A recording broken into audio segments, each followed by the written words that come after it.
Well, hello everyone and welcome back to SFCL. We're here for game 2 tonight. You just watched the HK Rebels defeat West Garfield Park. I'm here with HK Rebels Joe, here tonight. But Joe, you get to join me for a long night and a long ride because the last time these two teams matched up, that was in round 4, and it was a long game, probably the longest one of the season.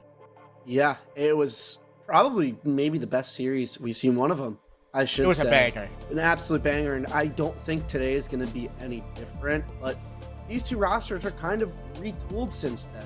Not too many changes, but Arial Rise Academy, and I've kind of noticed this before, this is kind of something that they've had, and obviously this roster change was way bigger than any other change they had before, but they struggle a lot when they make those first changes. For instance, in SCS, they were on the brink of elimination. And now you still don't expect them maybe to be in that 3-1 area. But when it comes around to playoff time, this is when they perform. They received their first ever loss here in SFCL under the AAA banner to Arial Arise main. So technically, they're still winning in the Arial org, but they received their first loss of the regular season. The Arial Arise Academy have won SFCL Season 4 and SFCL Season 5, so a pretty good track record coming into Season 6 and would like to keep that up. Their attacks are really nice, and off the back of someone like Ambi, who literally broke the kill record and dropped 56 over 3 maps, 25 on map number 3 to get Arial Arise Acad the win over Orbit. That was a massive feat in that game, and nonetheless we expect the same, if not better, tonight.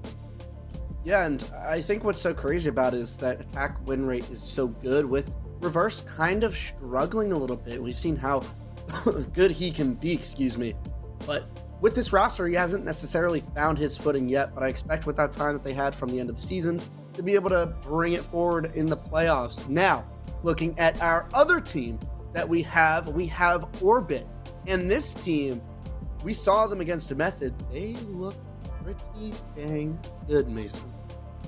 Yeah, they're a deadly team. I feel like I've followed Orbit throughout the whole season. Obviously, there were illness for the first 2 games. Eventually, finally found their home with Orbit. So yay for them, number 1. Number 2, this team is deadly in the information game that they bring and provide on the attack and the defense, both sides. They'll bring Valkyrie, they'll bring Pulse, they'll bring Echo, and just completely win rounds based off of information alone. On the attack, they have so many drones, and they enable their gunners like CZ, like Giddy, to really pop off and show out. BJL, also newly added back into this roster, has been amazing. The role swaps haven't really plagued Orbit at all. They've looked great throughout the season, and although they lost a couple games, it was against pretty damn good opponents in HK Rebels and Arial Arise Acad, who are obviously both playoff teams. So if you're going to lose to teams, you got to lose to the best, and certainly those two names are teams that I would say are some of the better in this competition. Yeah, and on the flip side of that, the main thing is, if you want to win the competition,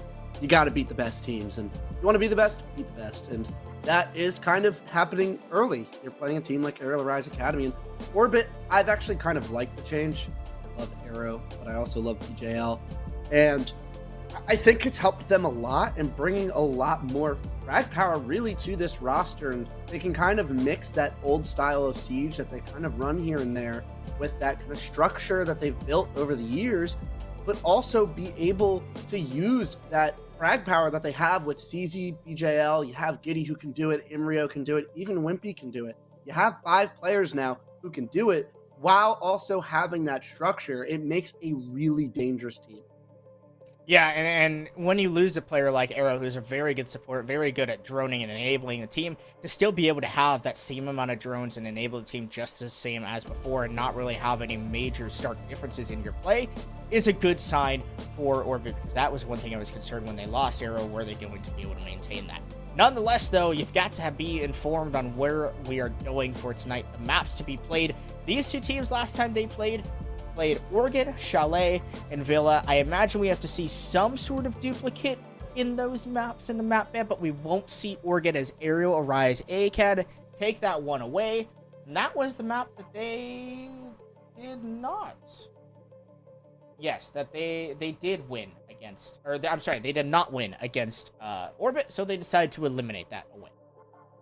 Yeah, and something that I'm a little shocked by too is that we didn't see Chalet in any of those first 6 maps. It's a map that, to my knowledge, both of these teams are pretty comfortable on, and I'd want to see them square up on it. I wish we could, but I was also shocked to see it not banned. So we do get Sky, we do get Cafe. I think 2 maps that are pretty neutral for the most part for these teams, and I still think I'm excited to see the 2 of them, but it's kind of unfamiliar territory. And my apologies, I actually was wrong. AAA did beat Orbit on Oregon last time they played, but they're just maybe not as confident as they were before. It was Theme Park, which they took the L. Nonetheless, though, we don't see Theme Park picked up, and instead Chalet goes away as well, so we do end things out at Villa. And if you remember correctly, I believe that went literally 15 rounds on map number 3 of Villa. So expect this one to be a long and grueling match between these 2 teams as we head into map number 1 of Skyscraper. The last time Orbit played Skyscraper was against the HK Rebels, where they fared defeat.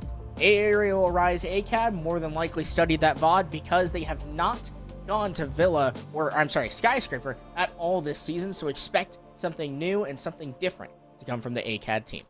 Yeah, and I think another thing is, as I'm referencing the nice little stat sheet that you gave me, 2 of these maps have been not great for Orbit, including this one. Orbit is 0-3 combined between Sky and, I believe I lost myself, Villa.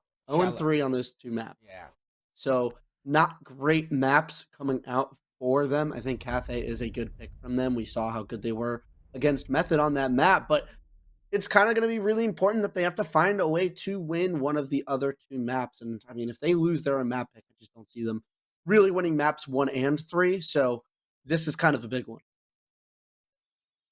Definitely going to be an important map as Osa finds her way off the board. A weird ban to see on a map like Skyscraper, but definitely those talent shields can be impactful, and especially the way that Arial Rise ACAD like to go for those more heavy direct hitting pushes, and maybe it's kind of to alleviate that top black take that so many teams love to do on the T room. That could be the simple reasoning for the ban behind the Talon wielding operator.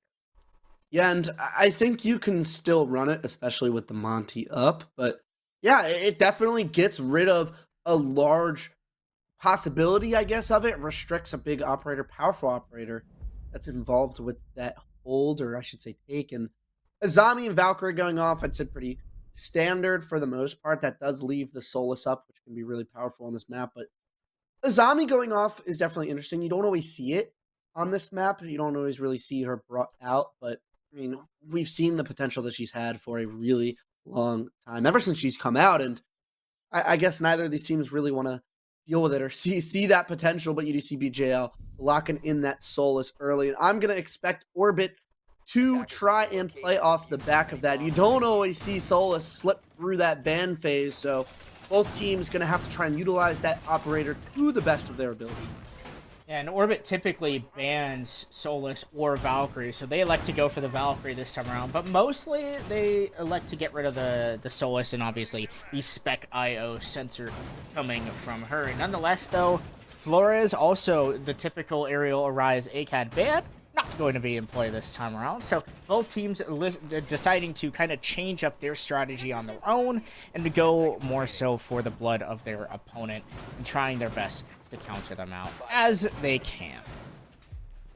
As they can. So true. And I like this hold, especially. You have the bandits for the across, and I don't know if they're using it all too much. That VIP wall is not really gone. The main thing that I would note, though, is that you look at that composition from Arial Arise Academy, there are no EMPs, and now there's no Thermite as Amp gets taken down from a nice early aggressive play from Inrio, getting himself on the board early in this one. Yeah, that's a big pick. Taking out the Thermite, that is going to make things so much more difficult here for Arial Arise ACAD.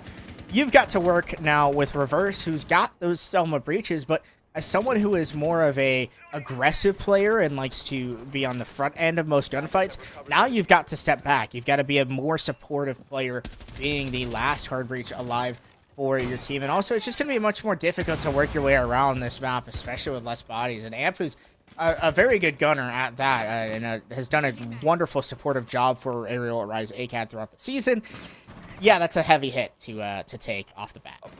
Yeah, in that position that he was going to hold it, it doesn't necessarily hurt as much from where he was going to be, as they're still able to push pretty well off the most of this. But Ashen is now in a spot where he can be isolated if he's not careful. Has to try and stay alive over here, but that is a great spot for him to be. That's a lot of pressure on the map that position has caused, as Wimpy taking a lot of damage over here. You don't want to see this player go down, as Ambi goes big and finds a kill back onto CZ. One of the main impact players that we've seen for this team so far, this Orbit team, is Ashen finds another kill on top black. We just said how impactful that position can be with the pressure that can be there. And now Arial Rise Academy have flipped this round on its head. Yeah, but Giddy's able to get a nice response, and now as the round continues to whittle up in pace and attack, Kento finds the pick on the BJL, but these bodies are traded back and forth consistently between both teams as Wimpy evens things out back now. Working his way through the long hallway, but Kento finds a headshot onto Giddy. Wimpy was one of those players that really struggled against Arial Rise ACAD when these teams faced off last time. So for him to step up and win this 1 versus 2 could be a massive impact statement, especially after all the flack he took in the all chat in that round. Nonetheless, though, Arial Rise ACAD decide to work their way on for the pick. Wimpy with a very nice headshot, and now should be aware of Kento, who has made himself known inside of Geisha. Wimpy positioning himself behind the bomb chassis, waiting for Kento to make a move, and that is a big statement for Wimpy to start things off in this match. Someone who struggled in their last match against Arial Rise ACAD finds a 3-kill and a 1 versus 2 clutch. Yeah, and he's been the one kind of struggling for this roster. It's like both teams have that one player who's had it. It's really Reverse, who hasn't been playing to his potential, and it's Wimpy for Orbit, hasn't been playing to his potential, and that's a big one to get under your belt so early in a series like this, to really get your confidence going, and as a team be like, all right, we have all 5 players firing on all cylinders. This is our game to win now. And a great clutch from him, some nice shots, beautiful shots coming in, and now they give themselves a big defensive win. And we've seen Sky can really be a defender-sided map, so being able to wrap these rounds up are really important for this team, and you gotta love rounds being won that way. And I think that round, Mason, is a telling tale of what we're going to be seeing in this series. I think that couldn't describe this series anymore. I think so too. To see Wimpy win that clutch really puts good eyes for me when I'm looking at Orbit, because if Wimpy is on one today and is able to step up as the player who has lacked a little bit, although his job mostly is to provide information and kind of solo lurk, he does a great job of distracting enough of the opposing team usually in the matches to find success for the rest of Orbit. I'd like to see him really step up on the guns, because he can, and he's shown it before. If he does that, I see Orbit potentially with an upset win over Arial Rise ACAD, who have, well, won the last 2 seasons of SCS, so, or SFCL.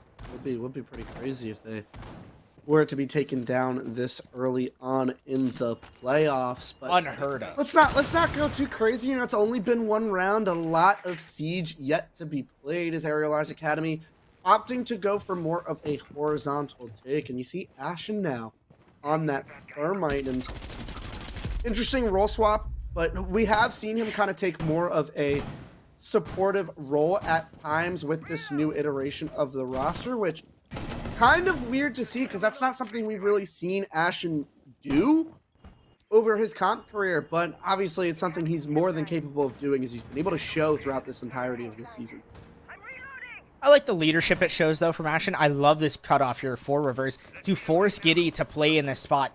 He cannot leave inside of Drum, and I'm a little worried as to why it's taken Arial Rise ACAD so much time to get through, but finally they explode on and get the kill. It is traded out, though. Giddy does find a C4 kill, and Wimpy as well takes out Ashen, so they're struggling a little bit here, but Reverse hops in, whiffs the shots, though, and that's not what you want to see. You want him to be landing those against Inrio to bring this round back.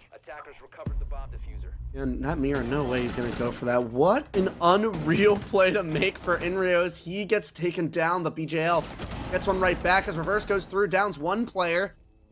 Not sure that he has another idea that Wimpy is in this corner as he finds the kill and leaves Kento in effectively a 1v2, but CZ finding the kill as Orbit take a pretty nice 2-0 lead to start off this map 1. And I feel like Arial ACAD just have not really gotten their footprint on the map. They haven't been comfortably able to open these walls and force these defenders out of positions convincingly. And that's what I'm concerned about so far through these first couple attacking rounds, is simply the lack of pace. Usually you see this team working rather quickly, being kind of more explosive on their attack. Sure, it's their map pick, and yes, this is a little bit more of a defensive map, so you expect AAA to more than likely ride it out on defense, but still, they're struggling a little bit much, and Wimpy at 5-0 is certainly a good sign if you're Orbit. Yeah, absolutely, and none of your impact players that have been really carrying the most load, the heaviest load throughout the last couple of games, BJL and CZ, with them yet to get going and them to be up 2-0 and finding that kind of contribution from Wimpy this early is definitely a positive sign for them. But like we said, it is very early, but this is Arial Arise's pick. And they want to take advantage of what they have so far, and they haven't yet been able to do it. And I think this is the round that you're going to need to see the momentum shift for them if they're going to be able to really muster up some attack rounds here. This would be an important one here for AAA, but they've lost 3 drones early on, and so what? You have Ashen on the Bravo, so you are able to get some more of that information, but losing 3 drones in the prep phase is not really a good sign, because that lacks information early on in the round that you can have via your pre-placed drones, and also later round drones should Ashen go down. So that's not something you want exactly if you are AAA, and especially with Inrio, who's playing the Solus and going to be able to wipe out more and more drones as the round goes on. Yeah, and that Solus has really shown to be good for them, and you said it, it's not something they typically like to leave up, but they've decided to do so this time, and right now it is paying off for them as Arial Arise Academy looking to take this Geisha control early, but Orbit not budging, not giving up too much ground as Inrio now back to help support, and Arial Arise Academy need to make some more progress as they have that horizontal area of the map now, but they need to turn that into something as they do just that. Amp finding the opening kill onto BJL. That's the castle going down. Maybe not the worst operator to lose if you're Orbit, but it's definitely a good thing for them as they need to turn that pick into something as they shift their sights more towards the site here, the first floor, as they just kind of ditch the upstairs take as they find the fact that they don't need as much upstairs control. They only need Geisha. They have it in Ambi. When you're hitting shots like that, gotta convert on those. And Ambi was hitting those shots last time these two teams ran into each other. So we'll expect to see more of the fiery action coming out of the young blood. But again, still, Orbit are holding strong, but lack bodies and lack the utility to be able to hold strong against the AAA attack, which is just swarming and flooding them. Amp has taken the upstairs control. You also have the delivery control now in favor of Ambi, and Kento has even made his way deeper inside behind reception. Anyway, we're going to get these teams going into the bomb site more than likely soon enough. Ambi and Kento trying to find a way inside of the kitchen. Amp should try to stay above and hopefully help his team flash their way in. You have to win this fight, and that's exactly what you want from Ambi, who gets that pick onto Giddy. CZ able to take Ambi back down, but still in a 1 versus 2. User begins to go down here, but nice flashbangs and coverage to come through from Amp. Now the post plant is in play here for Kento as he hops out a kitchen window and gets onto the rappel. This can be a rough one for Season 1. He'll hop straight onto the diffuser, but is there the awareness here from Arial Arise ACAD? There is, as Amp drops out the hatch, collects the pick, and Arial Arise ACAD's first round. Yeah, and kind of a tough spot the second that bomb goes down, and almost unwinnable post plant unless Arial Arise really trolls it. They didn't do that, and they end up getting their first attack round, and it was the much-needed attack round win, and off the back of just everyone. Ambi, been their star player so far. He gets a couple of very, very big picks, and they're going to continue to need that. We were talking about it before we ended up going live, that you said, Ambi, you know, they're not going to be able to rely on him dropping 25 kills again, which for the most part is a true statement, but it's not something that I don't expect to happen. That possibility definitely still there for him, and they're going to need a good performance. Maybe not 25 kills. You know, that is a lot, and that is asking a lot, but you know, it's something that you need. It's a player that you need to step up, and he's doing that so far at the early stages of this game. He just needs a little bit of help. Yeah, Ambi is one of those guys that I expect to be one of those front runners for AAA here. As the season goes through, such a good gunner and just finds so many important picks that really clear space for AAA. Let alone that, CZ on the other end of Orbit has been a little quiet starting this match, but is slowly starting to get back into his way of play, which is fragging out. And last time these two teams met up, CZ was also atop the Orbit scoreboard, and although his performance was outshined by Ambi, he still was rather impactful. So those are the two players to really keep an eye on through this match, is who's going to be the bigger fragger and who's going to show up in a bigger way for their team. Yeah, and I think that round was kind of big for them because it really limited the impact of the Solus, which is in the hands of BJL now. It was before, it was in Rio, but the way that Arial Rise Academy took the map, and this is what they're going to have to continue to do, is limit the impact of that Solus. Such a powerful operator, but in the right situations, if you play your attacks well enough, that Solus can be rendered obsolete. And that's something that you're really going to want to do and limit the impact that it has. But CZ, a nice shot, barely grazing the top of the skull of Kanto and takes him down. Kento. Look at me. And it's him. But, I mean, similar take for the most part outside of the Flores, but they need to do better with that entry engagement. That's not something you want to give up, Mason. Ashen is trying to creep his way behind this defense, and although that proximity alarm gave away his position, I still don't think that Orbit are quite aware of the sledge. And if Arial Rise ACAD could pivot off of some of this control that Ashen has been able to get at the top of Black and is able to win the fight, but no, it's Wimpy who shuts down any sort of antics that Ashen may have been up to.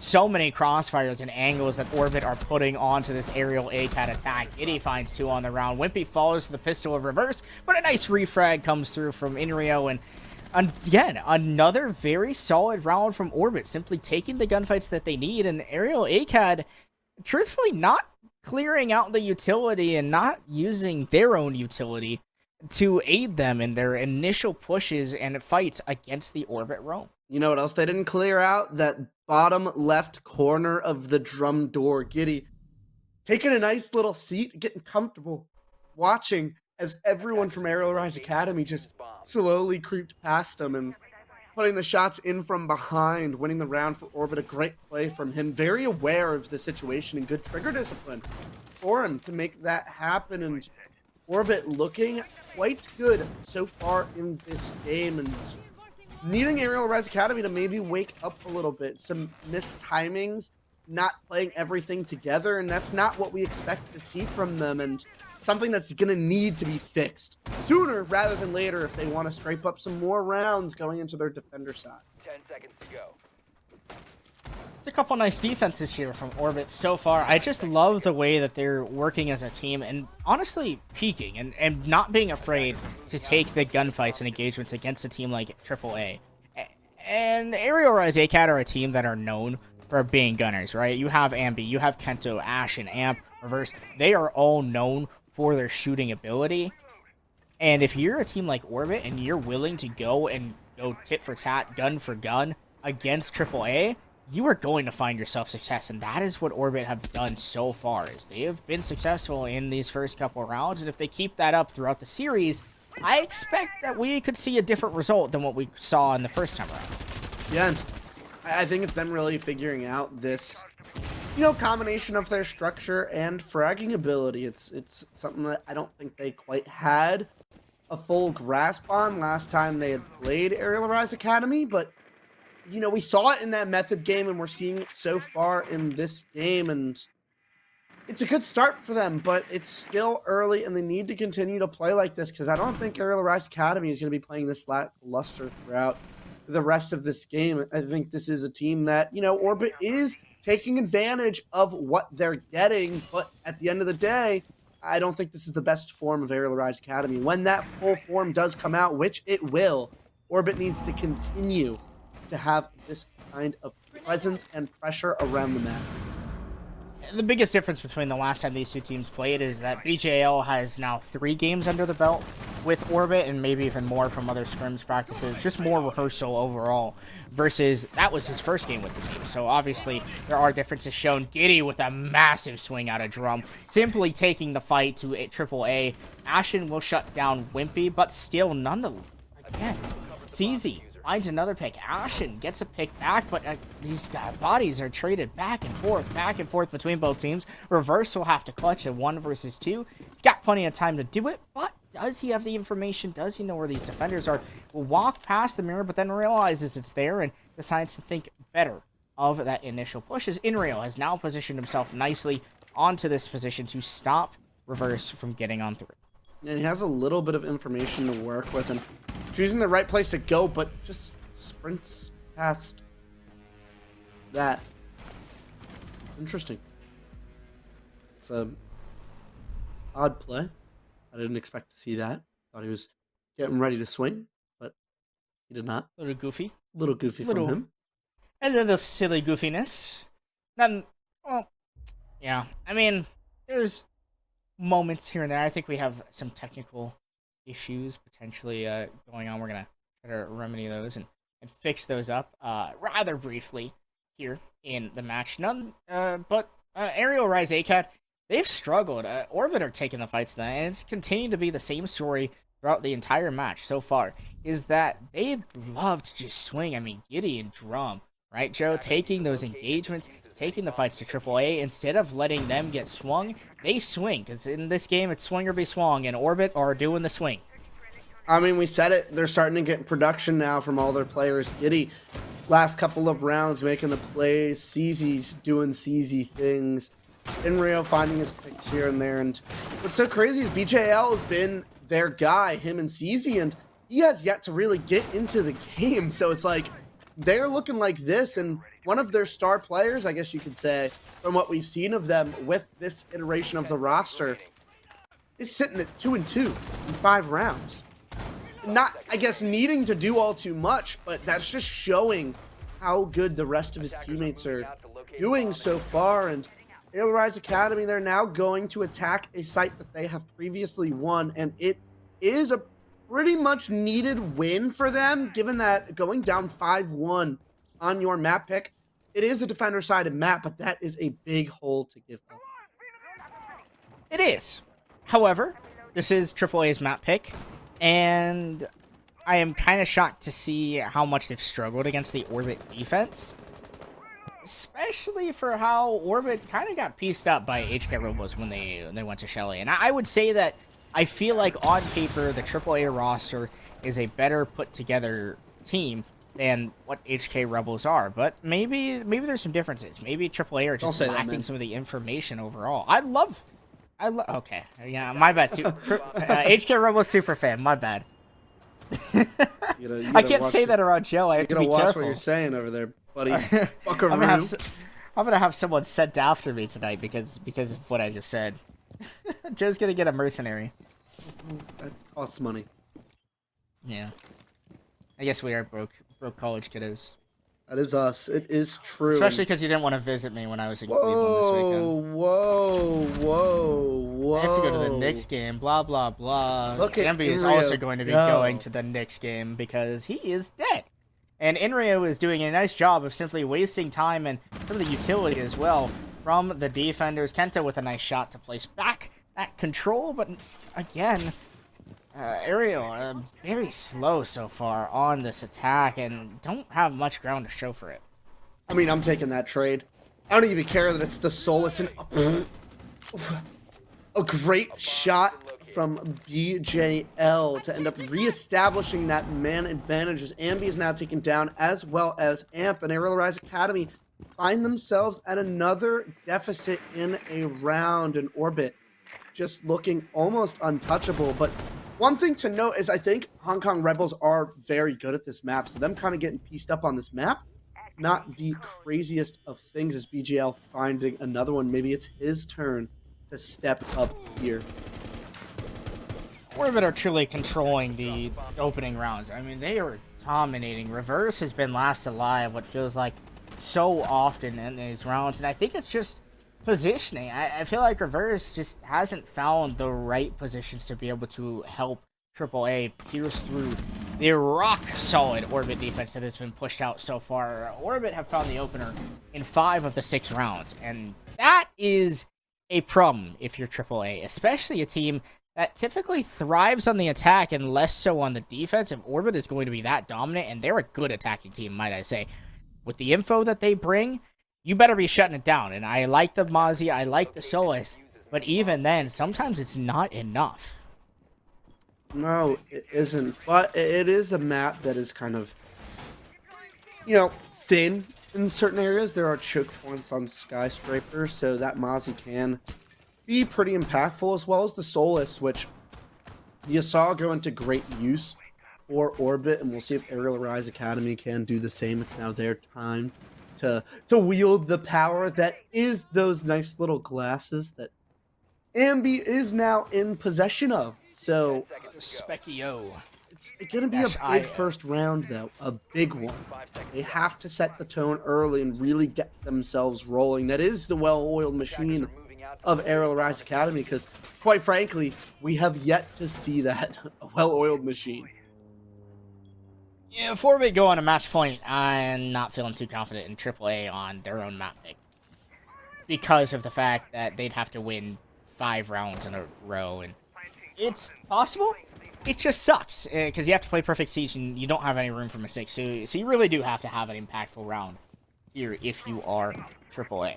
As we move on into the opener, it really comes down to the information provided by Orbit to find where AAA are sitting onto the map and force them into their guns. If they're able to do so, AAA will swing, and as long as you're prepped and ready and win that fight, you're going to find success against a very aggressive swinging team like AAA. Yeah, and that's still something they need to do, though, is they still need to be aggressive, but I think the main difference is that Orbit has been playing that aggression together and really been catching them off guard rather than just squaring up, taking 50-50 gunfights. I think that's been the key difference, and one that I guess we somewhat expected to see in a sense, because that's the Orbit that we have seen previously, and what they're kind of almost notorious for is Ambi putting that Solus to good use and finding that opening kill onto the Thatcher. A big one for that, but a big thing is Arial has found himself inside of Geisha. An odd position for the Thermite to already find himself in with the case, but looking for some assistance here, and we'll see if he can get it sometime soon. Could be massive, though, on the cutoffs. If Arial is in Geisha and AAA are not aware, I think they are, but if they aren't, then that is really going to suck for AAA. Giddy's going to walk around the corner, but this deployable shield in the corner, and as well with Kento on the MX4 Storm, that's going to be a little bit of an easy engagement for him to win out. Nicely traded, though, for Orbit as they begin to work their way deep inside. Again, I love the information. They're Z-pinging. They know where these defenders are sitting. They're getting free kills off of it. Arial spots that had a reverse, but reverse is better in the engagement. And again, Arial, Rise, ACAD maintain this advantage as Orbit try to transition into their execute. Yeah, and it's a great pick for Reverse to get that bomb down, but they're kind of boxed in over here, but that wall being open is something for them to really use here. It allows Orbit to really see into this site right now, but they have to find themselves into T's. Wimpy isn't even sure that this Dragon side is clear. They have no idea if a player has actually fallen back. I'm sure that they're just going to get the gamble as 2 kills are found right away. Ash and Ambi finding those kills, cleaning up the round, and giving Arial Rise Academy that much-needed defensive round win. Orbit never really got to a spot where they could work their util, work together as a team, and push on through. They had a moment when you had Arial and Geisha and got the pick onto the player in Karaoke, but they weren't able to work that leverage as Reverse shut down Arial, and that's where the round changed, right? Reverse getting that impact kill, dropping the diffuser inside of Geisha, stopping the thermite and those flashbangs from being able to be used. That enabled Arial Rise to be in a winning position for the round, where they waited out Orbit to push them instead of overswinging, which is something we've seen AAA do before, especially in their game against Arial Arise main, where we saw them give away so many advantages. They sat, they held their angles, they let Orbit walk into them, and played a beautiful final end of the round as a team overall. Yeah, and that patience was really good for them. They got the aggression that they needed early on, which was something that was necessary, but they did a good job at maintaining that, as you said, and that's going to be important, but that's been the entry engagements. It's kind of told a story for the most part. I feel like I could be wrong. I don't have those numbers on hand. I'm being a bad caster and not keeping track, but I think it's mainly going to be on Arial Rise Academy to snag that early advantage as they find it. Again, Ashen getting that early pick, but it's going to be all about maintaining it, and that was step one, and now it's step two on really holding on to what they have achieved so early on in this round. That's in Rio, dead. The Thermite and the main droner and information gatherer for Orbit. That is who you want to spawn peek if you're going to spawn peek someone. So well done to Ashen, who, by the way, with the SMG-11 decided to get that spawn peek. Yes, you do have Wimpy as your Orbit to be able to open up some of these walls, but it completely changes how you go for this take. Instead of being able to work across the map and have this luxury of opening all the walls nice and large with Thermite, having those extra drones, you lose it all. And it's going to make this round a lot more difficult. They're going to have to try to force something here on the office side in general, because they just simply lack the manpower, control, and information that they're going to need if they want to clear their way across. And now that wall is getting open, Orbit is doing semi-good job on it. I don't think it got that. It did. Okay, it didn't sound like it at first, but they now get that wall open. But with everything else, and oh no, Ashen not able to spot Wimpy just sitting there on the ground as he's able to get that kill and even us up. But you look at the silhouettes of where Arial Rise Academy is on the map right now, and I'm not necessarily liking where they're at, as Ambi looking for a flank opportunity, but sniffed out by CZ. And now Arial Rise Academy is really in a tough spot, as the round success really felt like it depended on that flank. And now BJL does take down a teammate, but still advantage for Orbit. AAA have been forced out of the site, and now Orbit begins to work those deadly grenades from below. You saw Reverse take a lot of damage overall, but Kento prone inside of top house could be massive if he finds these bodies hopping through. Also, there's still frostbats in play in this round, and if Orbit have a lapse of concentration, forget about what they're playing against, those mats could be a massive difference maker in this round. It's going to be down to CZ to win this fight. They want to fight their way on through, but BJL takes a lot of damage. Reverse actually with a nice shot to take down CZ, but quickly traded out. Now it's down to Kento to clutch this one out. Finds one, but Giddy is so close at winning this gunfight. It's a 1 versus 1 effectively. Kento is better, though, and AAA still stay in this match. Yeah, and those are the rounds that you need to win in a series like this. Those 50-50 rounds. Sometimes they go your way and sometimes they don't, but essentially that is the difference maker in tightly contested contests. And winning a round like that is going to be big for their momentum, for their confidence, and really for the rest of this game.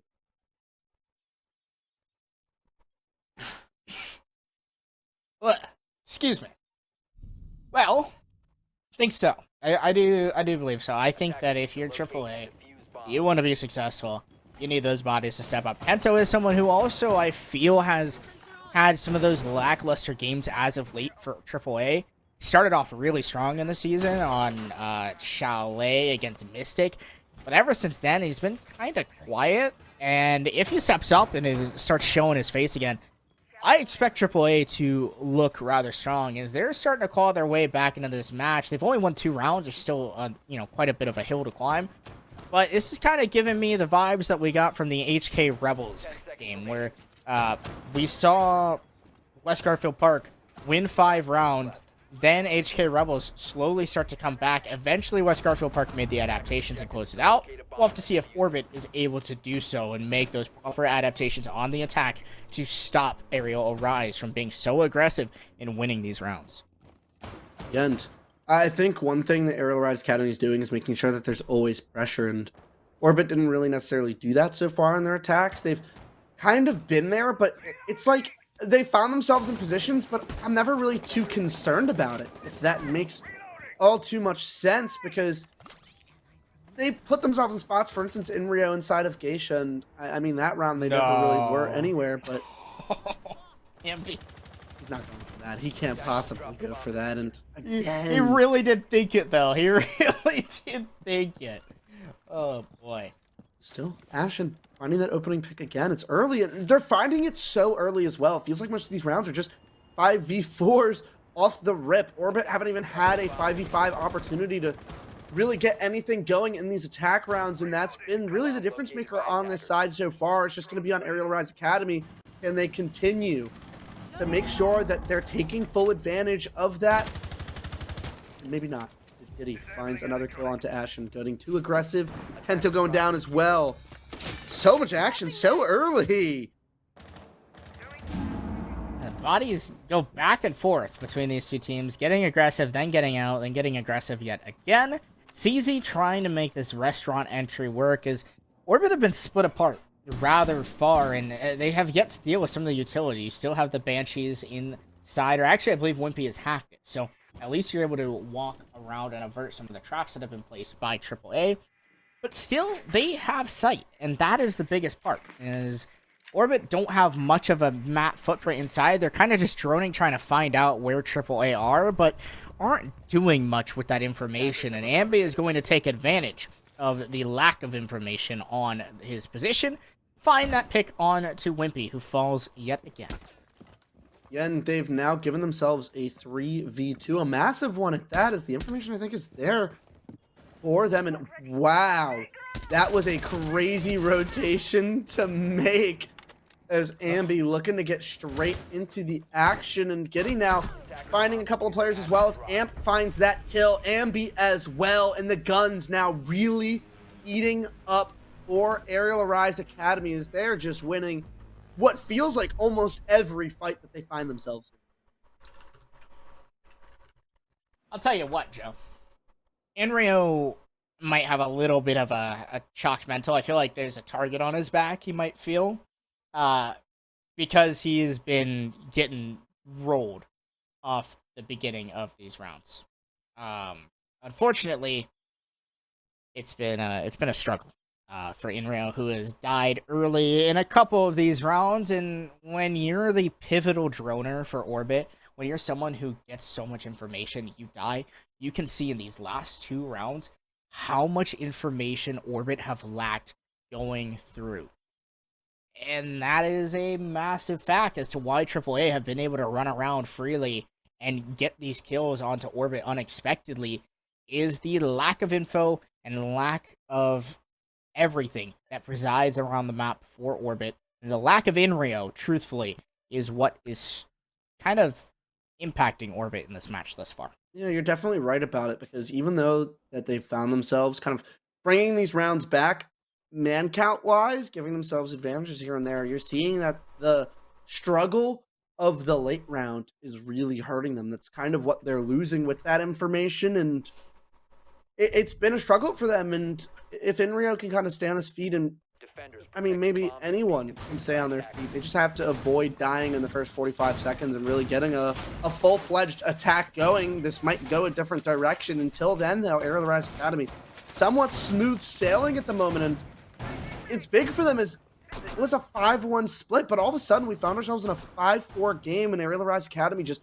quickly approaching so fast onto Orbit's scoreline that they worked so hard in that first half to really get to. And it's kind of not even been a fair fight in most of these rounds, but I mean, it's just, you gotta at least find a way to make it fair. At least be aware that you know that these kills, these aggressive plays are going to come in. I think these two teams just really love to play close against each other. No matter what, it's got to be a 2-1 shootout and go as long as possible. in the match. At least that's how it's kind of been throughout the season, and especially throughout this first map where we thought Orbit was just running away, and all of a sudden AAA forced a timeout after winning 3 straight rounds. Inrio is still alive, so that is good this far into the round, and hopefully that continues to track out properly as Orbit have taken the timeout, been able to reset themselves, and hopefully have the opportunity to get back on track into winning their map. Or their opponent's map, rather. Yeah, the one thing I'm a little nervous about with those spawn peaks that Arial Rise Academy have really been doing is it kind of slows you down a little bit. When you end up going for aggressive plays like that, it makes you maybe unsure about yourself. You really have to dot your I's, cross your T's, make sure that you don't die, because you know a team has been consistently going for those plays, and it's really going to slow you down, and maybe time becomes a factor, but at least it is a better alternative than finding yourself in a 4v5 early, is, you know, wasting a little bit more time. But Arial Rise Academy have really been playing, I guess, everywhere on the map, which is kind of a good approach. For me, it's kind of how Skyscraper can be played. You pressure everywhere on the map, find where they're entering, and get over there, pressure it. And it's something that's starting to work out for them, as Orbit have really struggled to move anywhere on the map, as there's only a minute and a half remaining, and they don't really have all too much going for them. I love AAA here, just kind of all walking around the map, free willy, and trying to find any pick and just deny Orbit of as much map control as possible. Orbit, however, have made some decent progress and are beginning to work on the extension here from AAA, getting rid of that Shrine Shield, getting rid of some of the Geisha pressure and control, but Kento finds a pick on the Wimpy. That'll slow things down and begin to stutter the sputtering offense that has been Orbit thus far. And a definitely huge change of pace coming in, and that's an unfortunate flash as Ashen does hit the ground. That's the Warden, but look at the play from below as Kento finds 2. That's his 3rd of the round. Big for him as Inrio now left on his own to make a big play to try and prevent a tie game, but unfortunately not able to do it, as Reverse cleans up the round, and Arial Rise Academy have stormed all the way back into this game to tie us up at 5. They were getting rolled early on in this match, but now they found the opener 4 times straight, and that is leading them to victory in these rounds. Thus far, the narrative is similar to what we saw in the HK Rebel game just a little bit ago.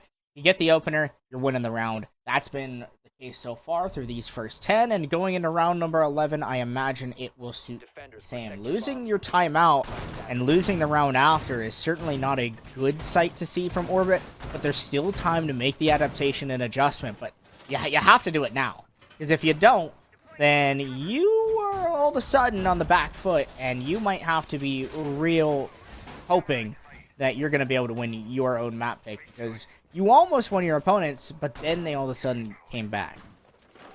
Yeah, it's going to have to be a quick regain, but this map is quite that. We want to not allude to anything too early, as it has kind of been a back and forth action, but I mean, it's definitely good. I really like the adjustment from Arial Rise Academy. They used that timeout and completely changed their pace. Instead of getting all up in Orbit's face, they held it back a lot and played around each other a lot more around sight, and kind of just preventing just, wow. That is a Hail Mary of a throw. That is insane, Amp. No way they're going to try it again, right? They can't, right? They can't, right? They've been droned out. There's no way they go for it now. There's absolutely no way. And I don't remember what, oh, yes, the pacing. But it's like Orbit has used that timeout to try and come up with ideas to deal with that fast-paced, all-up-in-your-face style of play that Arial Rise Academy showed in those first 3 rounds, and all of a sudden, you're finding a completely different style of team out of nowhere, and all that talking about it kind of just is voided, just from a change in style, and a great start from them, and a great ability to do that. As it is a bandit battery.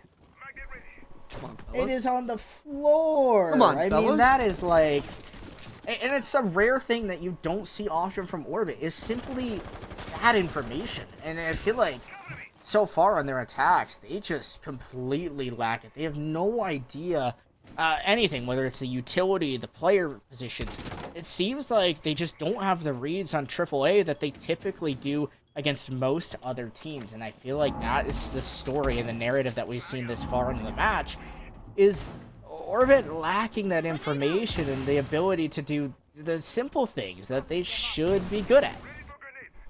It is the simple things, and maybe that's a telltale sign of where we're at, because it's so different than what we saw at the beginning of this map. We were praising how good they were as a team, as Ashen once again finding an opening kill, and it was the opposite. You know, we were praising Orbit for what they've been able to do, and knocking Arial Rise Academy is now they're able to find it, get everything going, and find their opening picks, the entries that they are almost notorious for being able to find. And Orbit have lacked that teamwork that we've been able to see from them so far, and now we're all tied up. As 40 seconds left in the round, and Mason, Orbit have an opportunity here to make it happen, but still just struggling to get anywhere close to sight and find that opening that they need.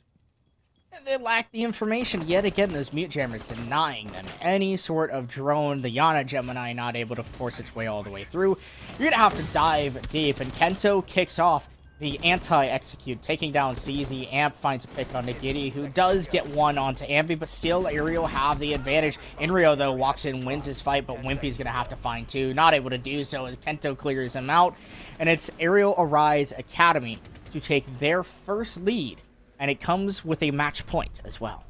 It does, indeed, and that is 5 straight rounds on this defense, and that timeout not doing all too much for Orbit, and be a tough way to lose your opponent's map pick, but at the end of the day, it is your opponent's map pick, and it would be nice to steal this one, but it's not even necessarily that they are losing it, it's in the fashion that they're losing it, and it's just fundamental errors now. They're just not playing well as a team on these attacks, and it's been a struggle, but we'll see if they can kind of change that, because these are kind of mistakes, fundamental errors that can plague a team, not just on one map, but on every map. This would kind of be the similar story if we were on Cafe right now, if this version of Orbit was playing on that map right now. And they need to bring it back. Even if they do find a way to lose this map, they got to at least do it in a fashion where Arial Rise Academy was a better team than you are at your best, because they're just not playing anywhere near their best at the moment. I feel like I praise Orbit all season on their team cohesion, their teamwork, their ability to work together overall and overcome whatever the opponents are doing.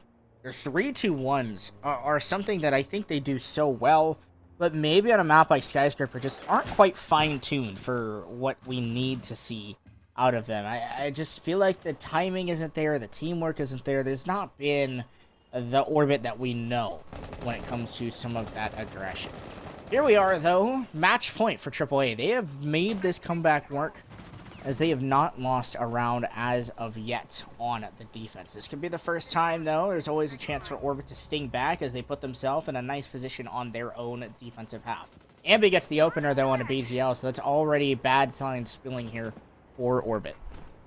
They're bringing everything out to try and get these early picks, and it's really paying off. They're finding each and every one of them, and BJL going down again, and he's had it tough. It started off as Inrio, it's now BJL, and someone has to do something about it. These early picks have been plaguing them from the start of their attack side, and Ambi been the guy. He's been really doing everything he needs, and look at the Solus right there, seeing the information. That is the beauty of it, and maybe not knowing that there's two players out there, but he is aware of at least one of their positions, and doesn't have the most help at the moment, as you see the Orbit players going all over the place, getting positions, strong positions from all over the place. But when Ashen is hitting shots like that, it becomes really difficult to push, as he just crosses, not able to find the shots, brings out the Bailiff. Oh no! There's no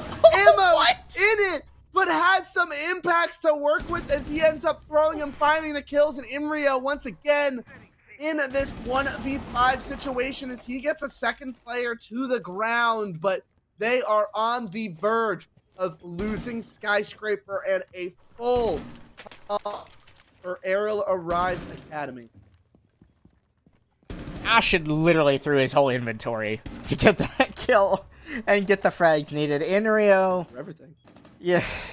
Inrio's gonna have to win this one, but he's got no drones, no information left around the map. There's 2 drones somewhere, but they're dead and stuck hard in place. The smoke to come through, but that's going to alert AAA his positioning as now he tries to walk down the stairs, but Reverse can simply look right on through the smoke, which, well, that's the perk of Ward.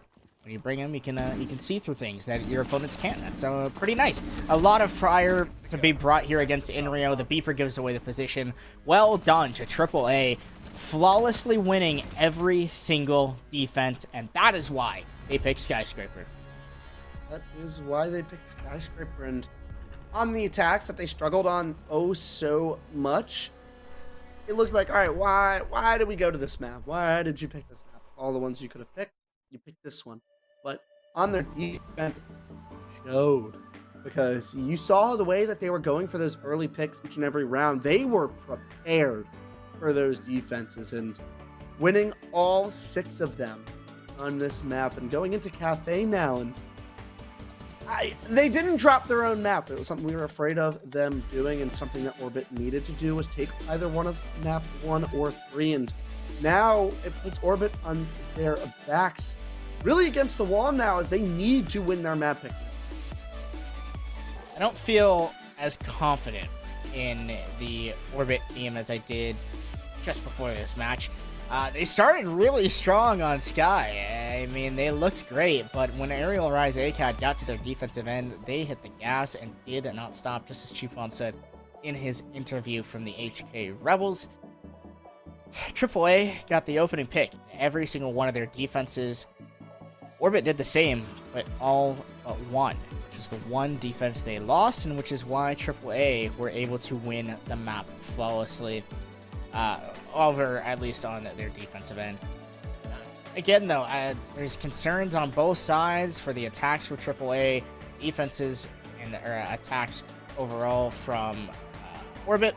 So we'll see how things pan out going to map 2. I expect Orbit to be a little bit more rehearsed coming into map 2, and it being Cafe and map before, just yesterday against Method.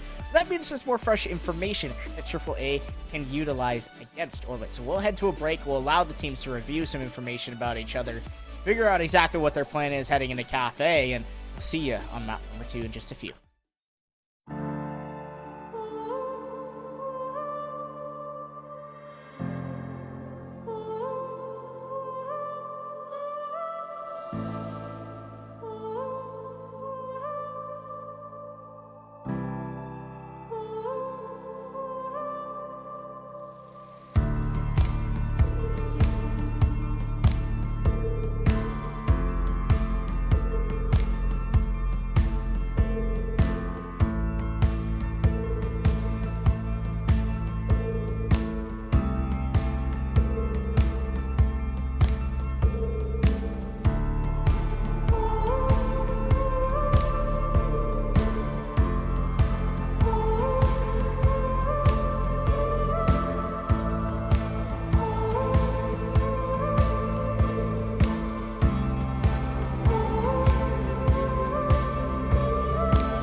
Well, map number 1 between AAA and Orbit wasn't quite how we expected to start and finish. Orbit were extremely dominant early on, completely decimating AAA, taking a 5-1 lead.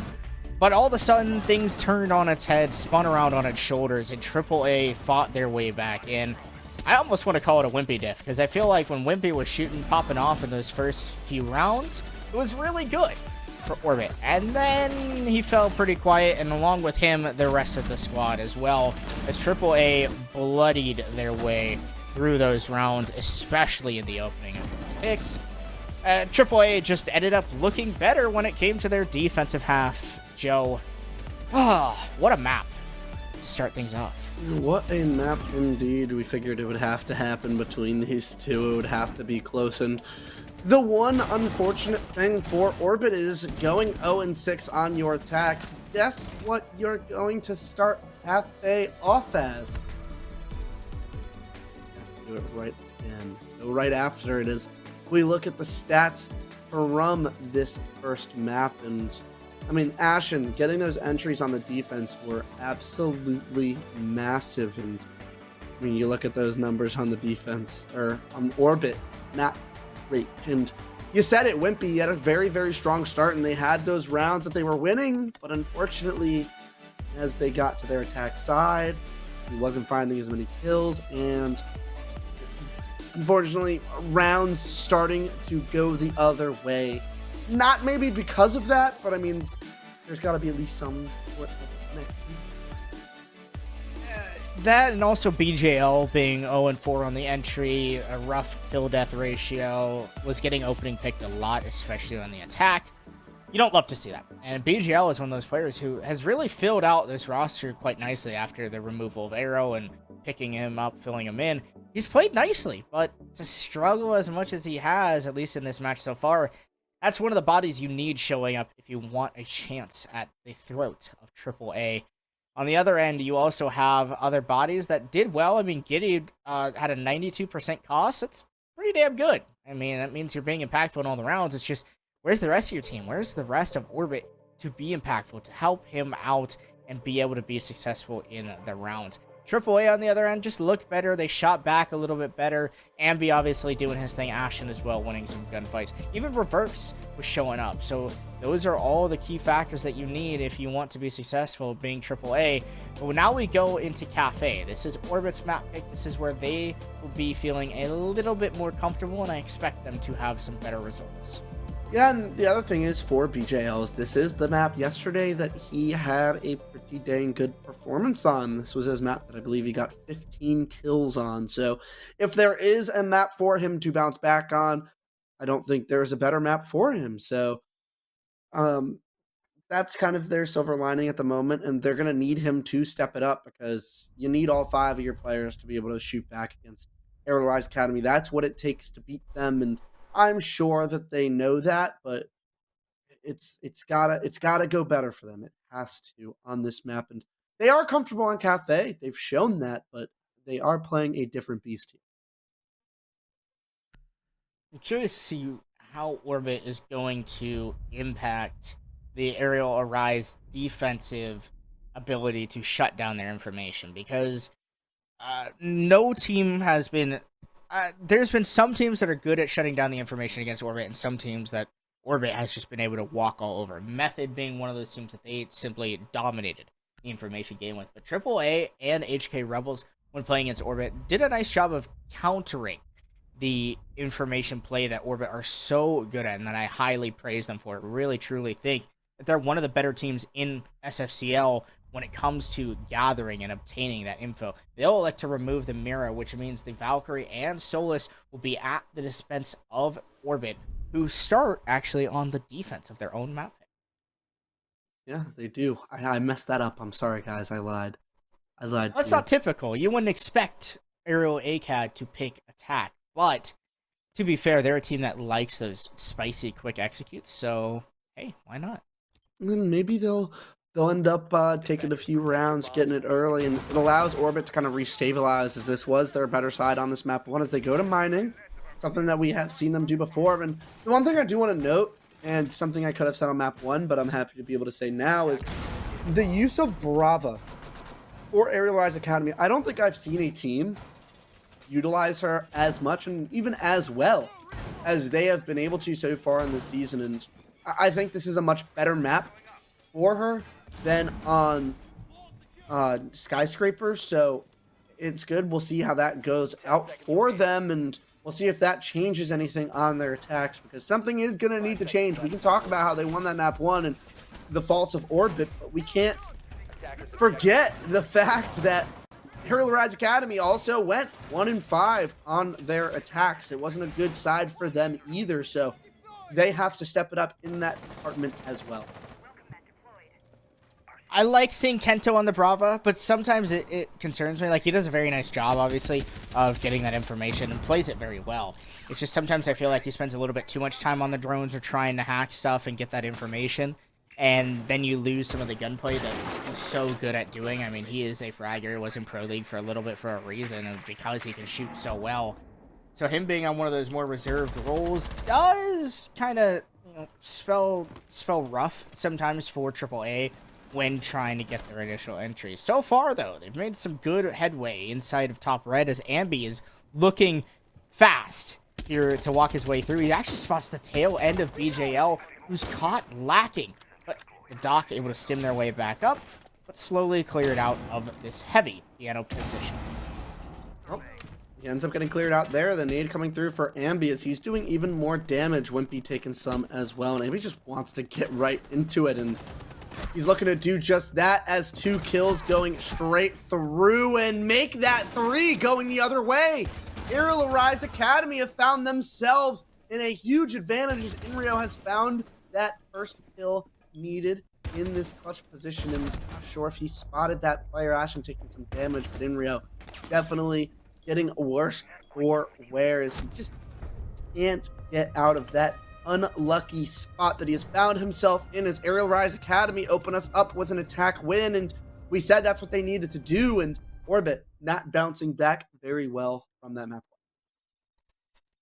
For a mining defense to have only one body upstairs, which was BJL, you had some utility for him, sure, but truthfully, that was it. And it's like, if you're going to defend mining, you want to defend piano with your life. You got that train hatch, you have so much to worry about.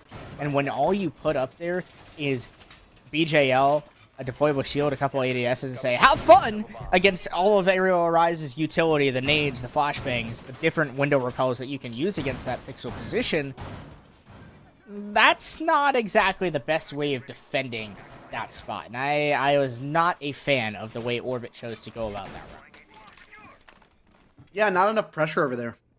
And they kind of just allowed players to walk up and not playing the angles that they had made correctly, but love the trash talk going through for Ashen and trying to take advantage of maybe weakened mentals at the moment, given that Arial Rise Academy has now won 7 rounds in a row, and some of those rounds in easy fashion, some of those rounds in unfortunate fashion on the side of Orbit. So I like the mental warfare coming out from him, and as they continue to try and deal damage to this Orbit side, one side that is bleeding, and looking to try and stop that bleeding, but to no avail at the moment.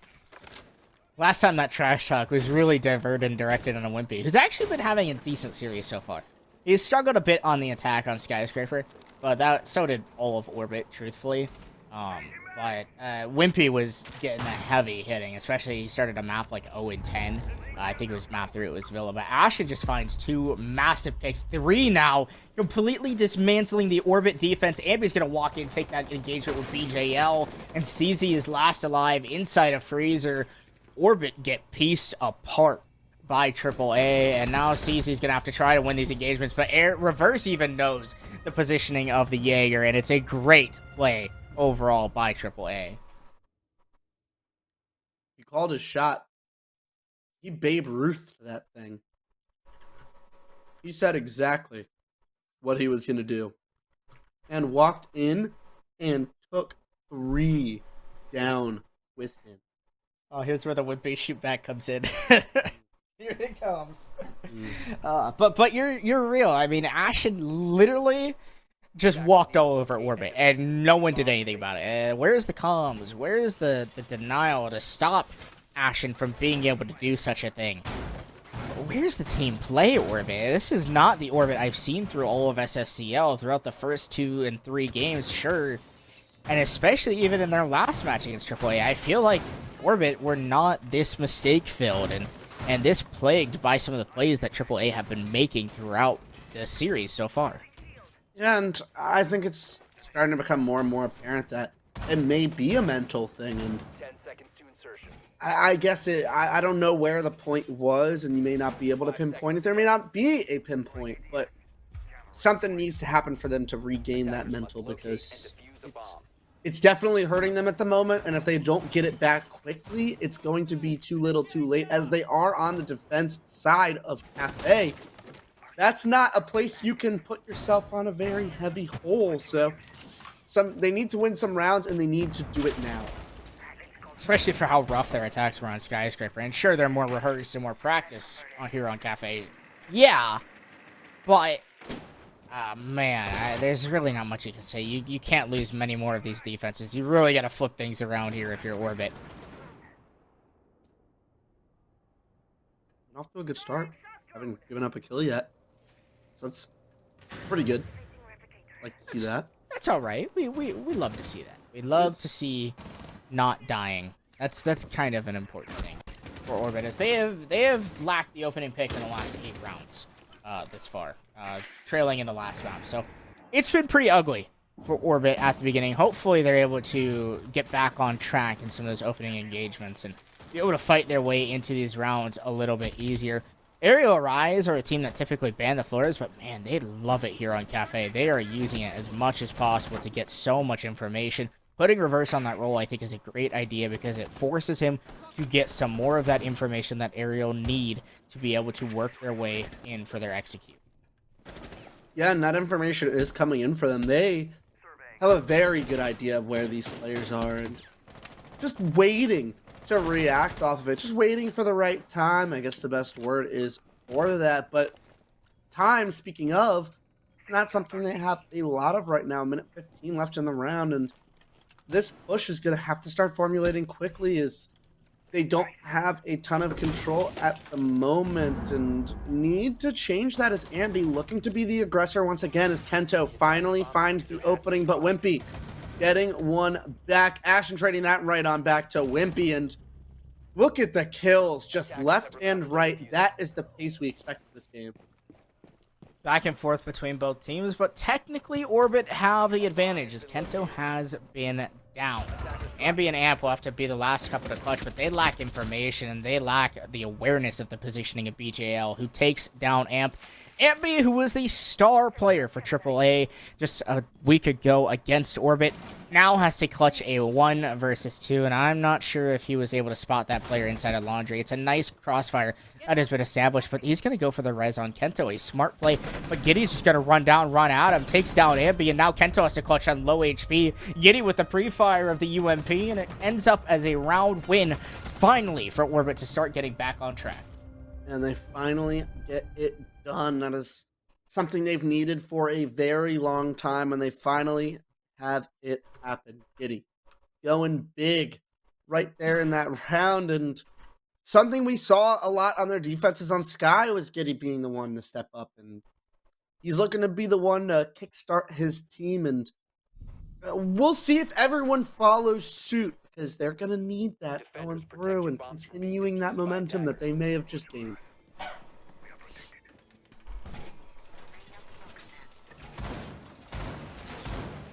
That is the first round this series where the team that got the opener did not win the round. Pretty sick. Pretty sick. And Orbit definitely need more of those, because they have definitely sucked in the opening engagement. They aren't aggressive enough. I think they're actually more timid than typical. We don't usually see Orbit play this far back and almost afraid to take some of these gunfights with AAA. Instead, they play further back, wait for AAA to come to them, which often getting swung by some of these crackhead gunners. Not a fun time if you're on the back end of it, and that's how Orbit has been for the most part in the series. That's how they've been, but need to kind of get to a point where they can be the aggressors and not necessarily be caught off guard, because what they did so well on their defenses on Sky was being aggressive but doing it together, and they've fallen away from that completely. Really, as we've gone throughout the rest of this, and Ashen trying to get really aggressive as Diddy again finding that kill. A big opening pick for them, one that they have to turn into a round win, and we're finally starting to see them maybe wake up a little bit here. That is massive for Orbit. Finally, an opening pick goes in their favor. It's been a whole map and then some since we've been to an Orbit opening pick. That's a good way to start it off, especially taking down Ashen, who has pieced apart Orbit in some of these rounds. CZ finally gets his name on the board, taking down Ambi with a response on to BJL. This attack is going through, and it's rather quick, as you have that piano control that is so pivotal in going for that mining execute. As long as Ambi stays up here and is a pain on that hatch, well, as I say that, he dies.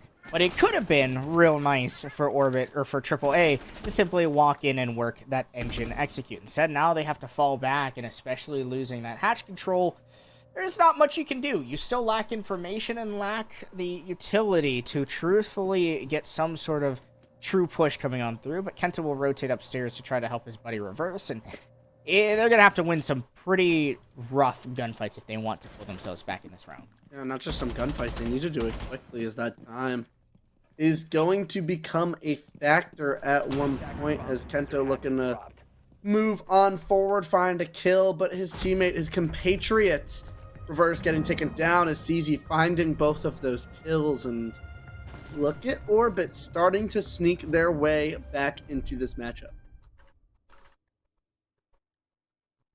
CZ finally started getting kills, and that was a big part of Orbit winning that round. Not just that, but also Orbit not overswinging, and AAA being a little lackluster in the information game. Obviously trying to enable Ashen to get that early engagement and control did not quite work out in their favor. Orbit, though, we're well aware, primed and ready, and have been doing a solid job so far. Even with a slow start, eventually they're starting to get themselves back on track to where they want to be here on Cafe. A 4-2 split would be nice, and definitely preferable, especially since you started off 0-2. Yeah, and they've at least grabbed it back a little bit, and that 0-2 start wasn't necessarily great, but I mean, you're in the best position you could possibly be in right now, and still you're having BJL struggling a lot at the moment, but CZ finding those kills was big, as he's been their star player for the most part, especially yesterday in that series against Method. So we're looking to get him right back into it. Giddy has been performing quite well throughout the entirety of this series. He's been pretty consistent for the most part, and you expect that from him, but still, they need everyone else to step it up so that they can have that kind of consistent play from everyone across the board, because Arial Rise Academy, we've said it on so many occasions, they have so much firepower on that roster. At any point, if you're taking those 50-50 gunfights, you gotta win them, because it's really tough against this team. Not much action as of yet, as AAA are trying to work their way here against Inrio, who is inside a closet and is fighting for his life against Ashen, who is, again, one of the best gunners that we've seen in Amateur R6, but still, Orbit holding on to these crucial key positions, and Arial Rise ACAD with not much to show through the first minute of the round. No, not much at all, but they're looking to make the play right now. The smoke going through. They're going to try and get rid of Wimpy here inside of VIP, as he's able to find the first kill with that C4 onto Amp. And that's really going to halt this push right here, as now Arial Rise Academy are starting to fall back a little bit, looking for answers. As at the moment, they don't have any. There's no drones. The only drones are the clutch drones in the pockets of Kento, and you also have Ambi, who could get on their Gemini replicator and get some of that information. So it's going to be down to Orbit simply winning their gunfights, as AAA have to walk in blind. They will do so, and a couple gunfights go in the favor of Orbit as Ashen finally takes care of Giddy, but still Wimpy resides inside of VIP, being a major pain to these attackers. They still have yet to deal with Arial in the closet. They still have yet to deal with Wimpy and VIP. There's really not much that AAA got accomplished in this round, and there's not much they're going to be able to do through the rest of it, especially lacking that information that they need to be able to find their way on through the Echo drones, even spotting them out, Z-pinging away. Ashen does find a nice pick on a BGL, so all of a sudden, it's a little bit closer in this round, but Arial has positioned himself nicely. If he loses this engagement, though, then Orbit should begin to get concerned.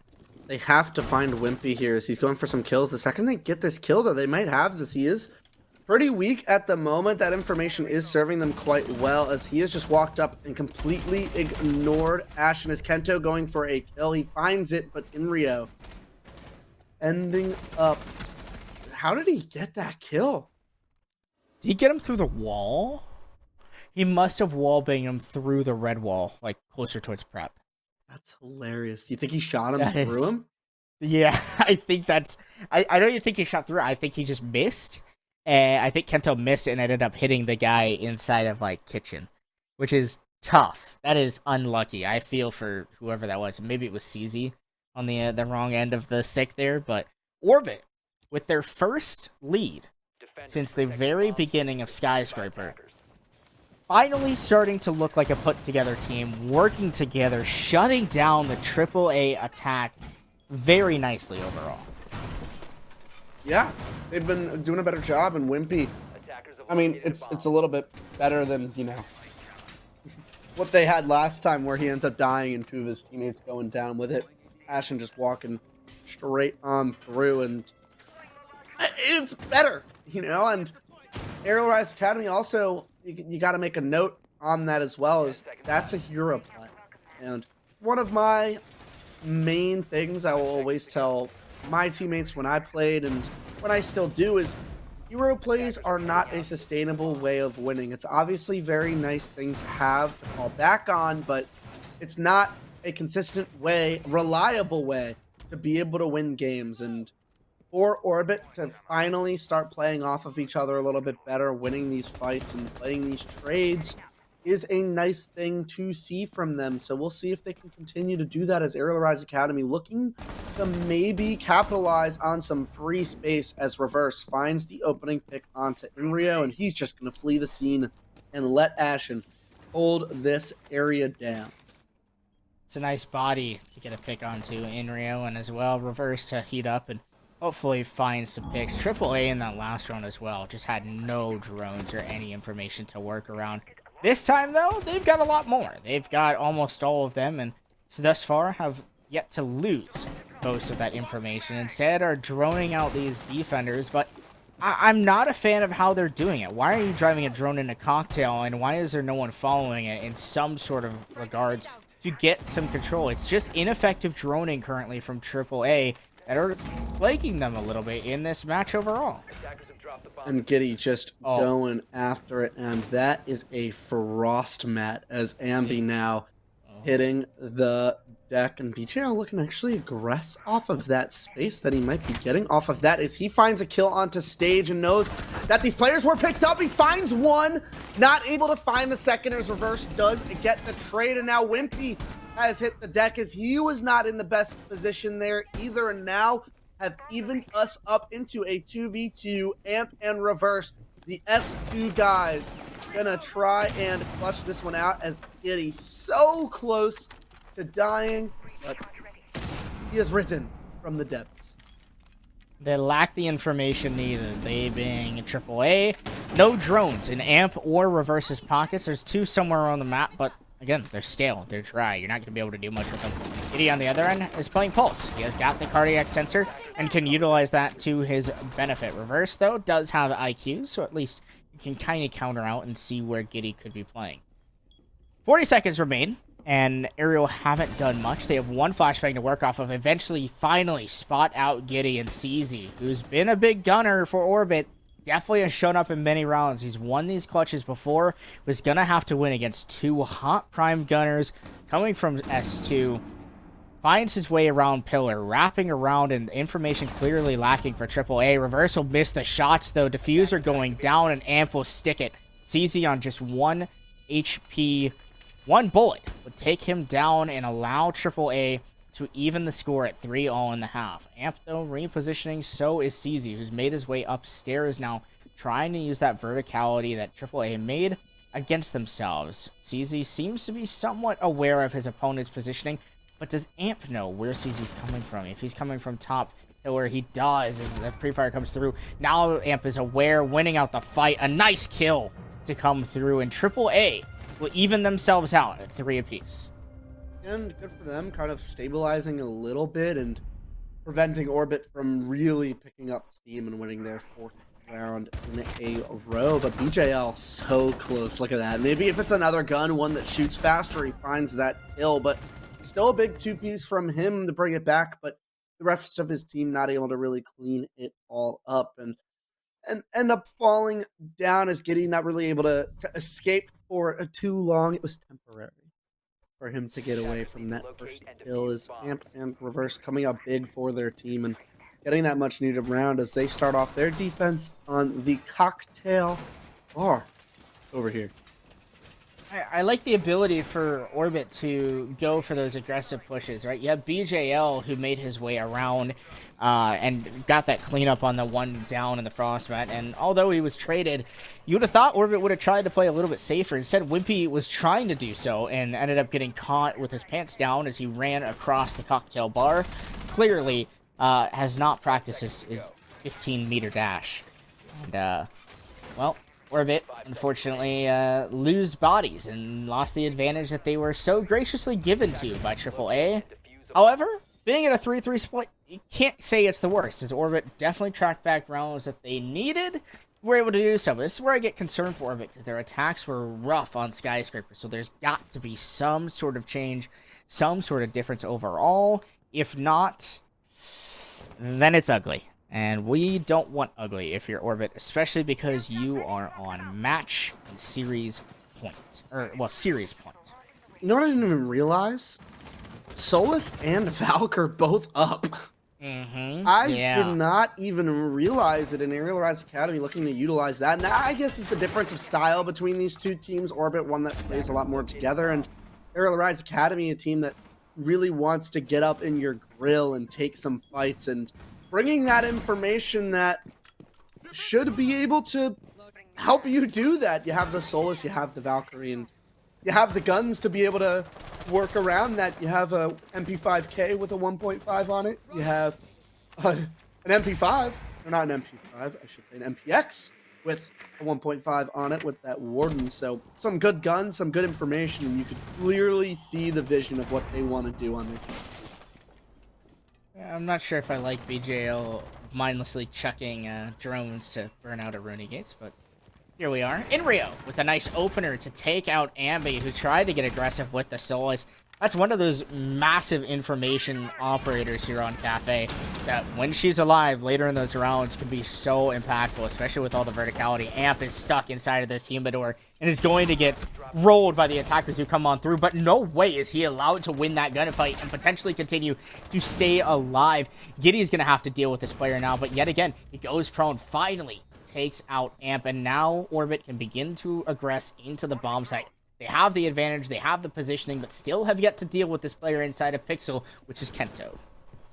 And Ashen is still alive as well. It's a couple of very good guns, and still 50 seconds to work with. That is a lot of time, as now Ashen hits the deck. Wimpy finding that kill, and Kento taken down to pretty low HP. Here's Orbit looking to flood the site, and they do. And who is that missing those shots? It's none other than, it could be CZ, it wasn't ARX, and Kento really just in a tough spot as ZZ finds the last kill of the round. And Orbit starting off their attack side pretty strong. They win their fights, they have some pretty decent information, and they prep themselves against the aggression coming through from AAA, which does not pay off.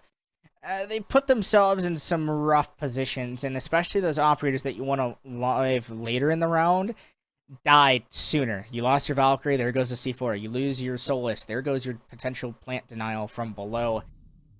You lose more and more as the round goes through, and you don't trade those bodies out. And if you're AAA, that's not okay. On the defense, you need to be able to trade those bodies out, especially against Orbit, who, yes, we're lackluster on the attack on Skyscraper, but look better already after that first round here on Cafe.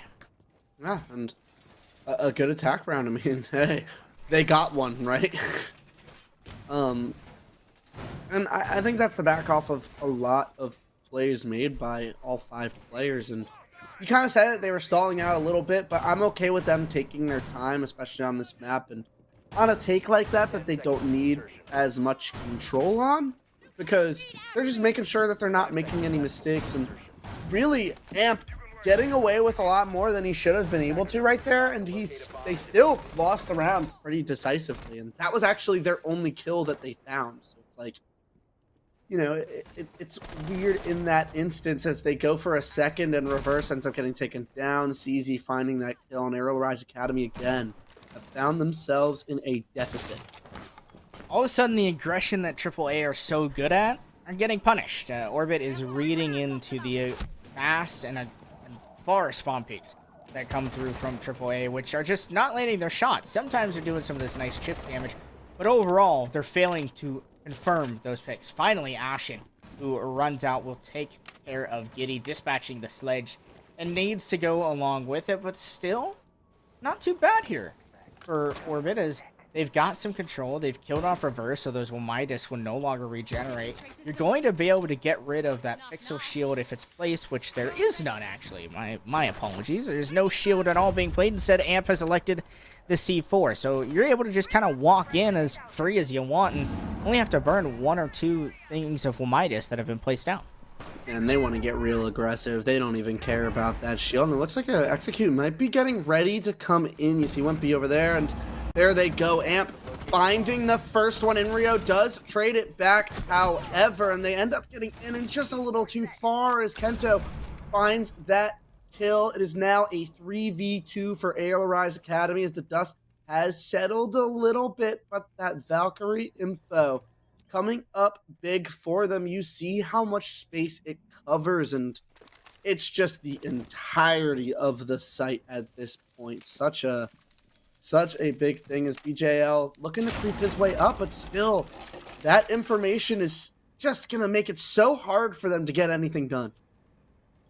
I'm not a fan of Inrio, who sprinted through kind of mindlessly there in that moment. You have Inrio or Wimpy still using this rappel upside down to cut off or a AAA from being able to come back, and that's a nice pick to take out Ashen. Now Wimpy might decide to just hop down the skylight and join his teammate at BJL, who's finally gotten into a position to recover the diffuser. There's some decent information, but Kento with the swing is a little bit better in that engagement. BJL, who kind of sucked it on map 1 of Skyscraper, is in a position to maybe reclaim his faith and restore all the bad that he's done in Skyscraper here by clutching this 1 versus 2.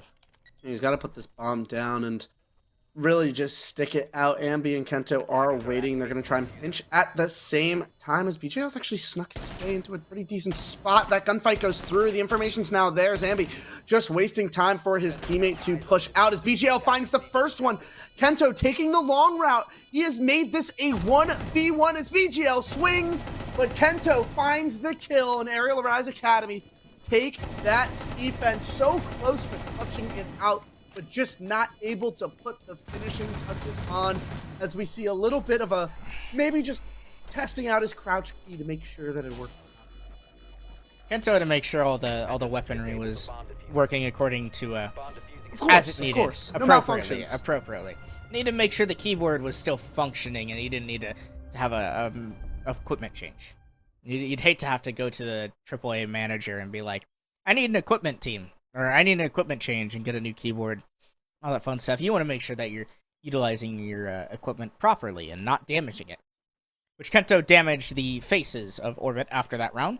A nice job overall to close things out, especially after it got a little sketchy, but I really feel like it came off the back that Inrio didn't take the best path to getting the diffuser down. Tried to get out of bar because he knew he was being hunted from below from the Valkyrie camera information. But sprinted a little mindlessly across top white, and without that player being flashed, lost his life, lost the diffuser insight, and it made it a much more difficult round for Orbit to have a chance of winning. Yeah, and still almost pulling it away, and it seemed like it was a pretty good play call right there, just not able to execute it clean enough, and at the end of the day, Arial Rise get that round win, and needed one at that, and Orbit, they still are looking a lot better. That's kind of what I alluded to earlier. There was a big difference between losing rounds like they were on Sky and losing rounds like that. There's still so many positives in that round, and just the small things are going wrong, and still gives me a lot more confidence than I'd say I had on Sky with their attacks, and a much better start, and we'll see if they can continue to do that as they've opted to bring the IQ. And I mean, you look at the operators that Arial Rise Academy has brought, and that IQ, as long as he stays alive, is going to provide a lot of. BJL is going to be pivotal in this round, because he could cause hell. Sure. Oh, for the AAA. I mean, he is countering the Solus, the Valkyrie, Ashen on the Pulse. You're going to be able to spot two bodies through the walls. And then as well, anyone that's sitting on those black eye cameras trying to give information, you can also spot them. So BJL should have a field day this round with destroying the utility, as long as he uses it and plays it properly and does not overextend himself. Does a nice job of identifying where the pulse play is coming from. Might even be able to find a free kill off of it. That could be huge. But BJL takes some damage from Ashen, ends up winning that fight. A very nice job. CZ also collects one on a Kento. And that's the pulse going down, but there are still two very powerful operators up, Solus and the Valkyrie. And Valkyrie may not need to be alive for her utility to really provide all that value as Amp gets taken down. That's the Solus, but still, those Val cameras can provide a lot, enough for them even to get back into this round, as they have some information. They're going to need to isolate some of these players, but Orbit, you see where some of their players are positioned. They're watching that red flank. They are watching everything, but Arial actually gets taken down on that red flank as Reverse finding a big kill and looking to find another one. He finds it. Reverse a big couple of kills as BJL ends up getting taken down. Giddy taking some damage as well.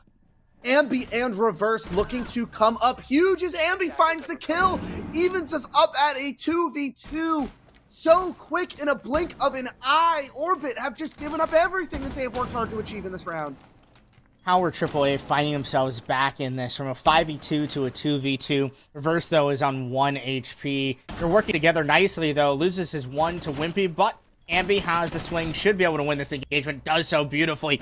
And now the star gunner from AAA has to defeat Giddy, who has proven himself more than ever throughout Challenger League, especially with his stint with RTV. Does a little bit of damage, but has taken some worse for wear, and that defensive information is going to be great for AAA, and especially for someone with the hot-handed gun of Ambi, who only has to land 1 bullet to complete this comeback win here for AAA. Diffuser begins to go down in favor of Giddy, but that's going to stall at the timer real late. You have to stick it, otherwise you're not going to win the round.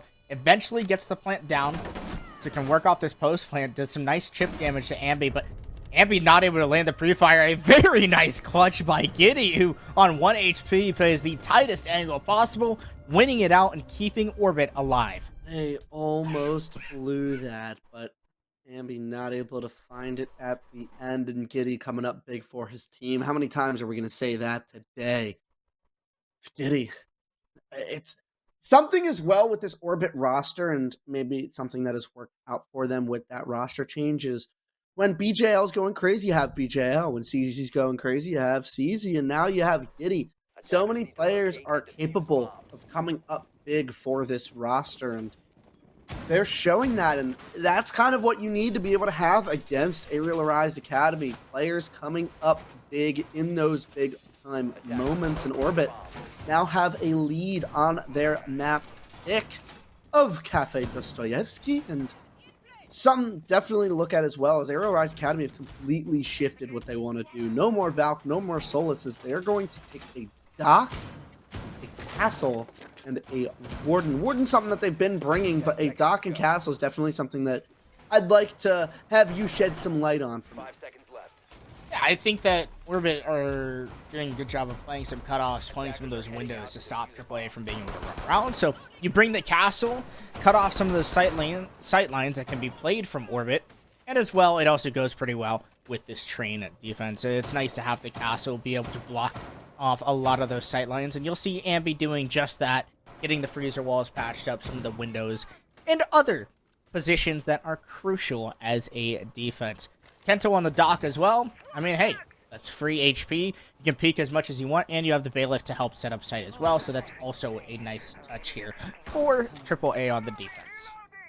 This, and we'll see what it goes for them and how everything goes, because this is a very different style of team from what we're seeing from Orbit. You have the Finka, you have Yamaru, everything to set up for a very quick play, and that's not something Orbit has really shown on this map up to this point. So that may be something that catches Arial Rise Academy off guard, and that would be a great time to do it as the Amaru now goes through the play in motion. As CZ has so much control over here, but Kento finding the kill, and nobody really on Orbit to be there to continue. The rest of it is Inria and Wimpy now following up with a couple of kills as Ashen gets a C4. Giddy trades one out as well. That's the last player remaining upstairs, as now Ashen and Ambi left in a 2v3, and a big one determining the course of this game. Now there's no more C4 in play here for AAA, so you're able to leverage as much of that vertical play as you want. You have Giddy with the flat place charges, who's going to fight a nice kill through the wall, or through the holes rather, onto Ashen. Now Ambi has to clutch a 1 versus 3. You also have BJL to play the sledgehammer. You can just slap away at the floor, but if you want, you could also just straight up go for the site. You have the information now on where Ambi is positioned behind this bomb chassis inside of the mining room, but Ambi still has that luxury to rotate around. You just cannot give him ones because Ambi is so well known for winning those 1v1 engagements. Orbit, as long as they play together, play that refrag, play that trade, they will find themselves successful. Some shots ring through the wall as Ambi is looking to challenge any gunfight he can get, but Orbit won't give it to him. He finds a nice headshot though on Giddy. Now is aware of where the Finka is. Will take the 1v1, but Wimpy is better. Ambi falls in that round, and Orbit put themselves on a match point. A big win from Wimpy, and Orbit now setting us up for maybe a quite close series. I mean, we've said it so many times, something we expected to see, and I'm sure we wouldn't have had it any other way between these two teams, but Orbit now have that teamwork really working for them, and now Arial Rise Academy are going to be the ones to take the time out here.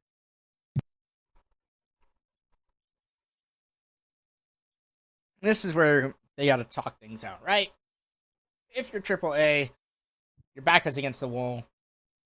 You're losing some of these rounds. You're losing some of those opening picks. You're just not quite fighting the way you were on the attack. You got to be more aggressive, Ariel. Like, you guys are known for being aggressive, but I think the passiveness has really come through and showed. I'd like to see them just take more fights to Orbit and run out more, spawn peek more, be aggressive. You know, take some of those risky plays that might put yourself back into this match. Yeah, and I don't think the spawn peaks are necessarily the right move. They tried that early on in their defenses. It didn't necessarily work out, but I think early round pressure is something that they need. Like, peak right when they get into the map. Really take advantage of that ability to win gunfights. And, I mean, you're definitely right. It is going to be off the back of the aggression. They need to make it happen in any way, because they haven't done that in a little while, and you see in these clutch attempts is when they're the ones being the aggressors. I say that word so many times, but it's pretty true for the most part. When they are the ones swinging, they find the kills. It's like 1 + 1 = 2 at this point. And I also want to see, like, more counterplay to the Orbit information, which has been pretty strong on the attack. Like, they have really nice information, nice teamwork overall. They work together. The flow is much better than what we saw in Skyscraper. And AAA aren't bringing the operators to stop that. There's no Mute, there's no Mozzie, there's no Vigil shutting down that information game that Orbit have been primed and so good off of. Arial Rise, they took advantage of the misinformation that Orbit provided in the last map that they played on Sky, but here on Cafe, it is a completely different story. It is a completely different story, and I'm happy it is a completely different story because it means we get a banger series. But Fair enough. I'm intrigued to see a Maestro. I feel like we don't really see Maestro anymore. Especially on bar holds. But hey, Yeah. Amp, feeling the LMG, let it rip, man. Let it sing. A blast from the past, if you will, and Orbit looking to shut this one down sooner rather than later, and have all the players now on the roof going for a take that is very, very similar to the one that they had done last time. You have Wimpy on that Nomad, making sure that those air jabs are placed on all the runouts to make sure that all these players playing on the windows don't have too much to worry about. And I mean, Wimpy did go big on this last round. His position is so important. Watching these runouts at the start, watching the flanks, and then ending up playing that skylight late round. It cuts off a lot of angles that Arial Rise Academy could be playing that, late round could be very important, but it gets shut down from that position, and it's going to be very big for him to stay alive and make sure that he capitalizes on those opportunities that he finds late round. Whip has been doing a very nice job so far this map. I mean, truthfully, there's nothing to really complain about. He's getting those cutoff picks and stopping Arial or Rise ACAD from being able to run around freely, do as they want, and forcing them to be passive, just as they are in this round. And Orbit has been so successful in those 5v5 executes, and guess what? It's 5v5, there's a minute left, and eventually, once they get that opening pick, they are going to walk into the bomb site with all of the fury in the world. And now a minute remaining, still at 5v5. It's quite quiet from what we've seen. Not even a tick of damage from either of these teams going through. And I say that, look at that. Ashen getting taken down, and it's going to look for Orbit to take the space now off of that pick. But still, the time is low. They need to find their way to get into sight as they're using that utility, but it feels like at this point it's a little late at the moment. And the way that Arial Rise Academy has held this, they're okay with forfeiting all of this space. They're going to try and play their crossfires here as everything's able to happen, as Amp now has an angle to worry about that you might not want to have to worry about his Orbit. Have that pressure everywhere around the map, but Amp does find the kill. Kento, another one, is BJL desperate to help his team as Giddy finds another one. How many times are we going to say that? Reverse finding one, Kento finding one. It's Wimpy all down to him with only 5 seconds. Not too much to be able to do as Arial Rise Academy extending to the map at least by one more round. Incredible job. Truthfully, by AAA, they forfeited so much control, but they didn't overpeak. Yes, they lost a body early on before the execute truthfully came through, but they did such a nice job of simply making Orbit walk into their angles. The lack of team play from Orbit, the lack of flashbangs to come through early enough to stop AAA from peaking, ended up punishing them. And Amp kicked things off by letting the LMG sing, and eventually the trades just worked out in favor for Arial Rise ACAD, who swarmed Orbit and found success. And now they're one round away from tying it and potentially bringing us into overtime here on Orbit's map pick. You don't even want to do all of that. It'd be agonizing to lose your map. It's a time of blown leads, a story of blown leads it would be if Orbit isn't able to close it out here. But kudos to what Arial Rise Academy is doing. They did something different right there, and they had the early aggression, but it wasn't what we wanted to see from them. But the way that they had set up site was allowing for them to fall back and play their cross angles there, because the way that they had been setting up beforehand, it didn't really allow for them to give up that kind of space. And by setting up the site in that way, in that regard, I should say, it's a lot better for them and fitting of their playstyle and what they want to do on this map. I spy what I asked for, Joe. What I said Arial Arise should do to stop Orbit. Mute, Mozzie, Solus. They are bringing all of that information denial that Orbit works so well with, and that is exactly how you want to counter this thing. You want to beat Orbit, You bring Mute, you bring Mozzie, you bring Solus, you bring Mitchell, you bring it all. You do your best to stop them from making sure that they cut you off. They have the information to be able to do so. If you're able to do that, disrupt their attack, get in their faces early, you will find success. And AAA, they have put themselves in a nice position to be able to win this round with this adaptation and adjustment. Yeah, and it looks like that no. that's the information we're talking about. Oh, no! That's in the train, isn't it? He is. Yeah. He is, and they are aware of that. It's a nice little play from Ambi to be aware right there, but it shows. It's like instantly. It just showed how good they are with their information, and now there it is. The kill going through, Ambi taking down, and CZ finding that opening pick. And step 1 to send us to map 3 has now been set up, but Ashen finding one right on back as Orbit losing that man seconds after they had just gained that man advantage. Oh, but a nice headshot there from CZ through the wall to find Ashen, who just steps out at the wrong time. Still, though, Orbit lacking in some of that time, have a lot of drones around the map, and are trying to utilize their information game to their benefit. Kento could be the one to thwart that and stop some of that play, as well as Amp, who still remains inside of Train, trying to stop AAA from pushing on through and getting this diffuser down, getting the control that they desire. Hopping on drones and still just working their way through this round is Orbit, as they continue to waste out the clock on AAA, who, well, we'll see if they get any antsy.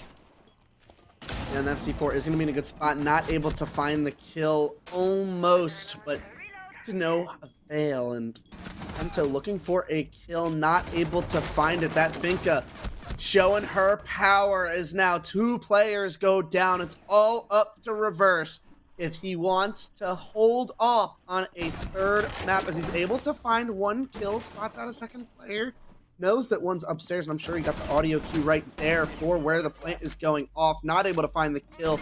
That bomb should go down, and Reverse having to isolate some picks and not able to do it. I'm sure he will be heard out as Orbit just so close to sending us to that map 3, and there it is. No one else but Giddy. Who else could it be? It's him closing out the map and sending us to Villa. Who would have thought we would have seen all 6 maps today? I would have thought that. I did think we were going to see both teams, both series go long.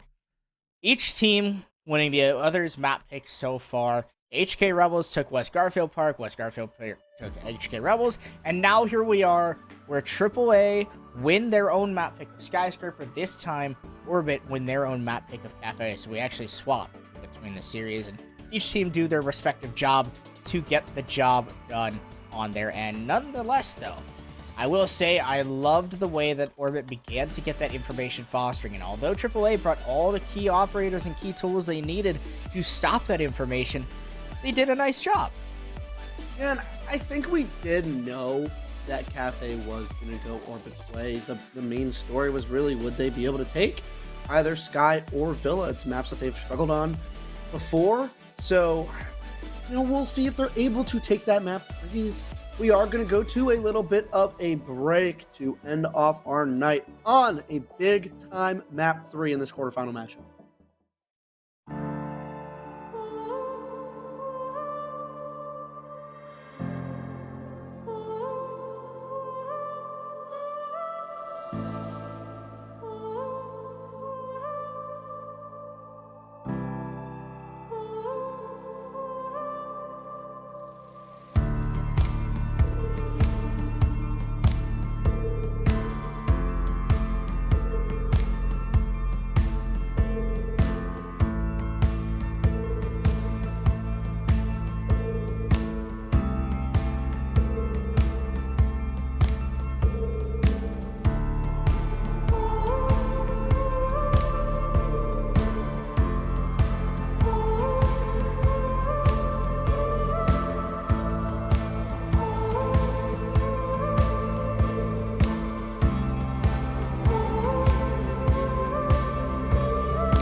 there you have it.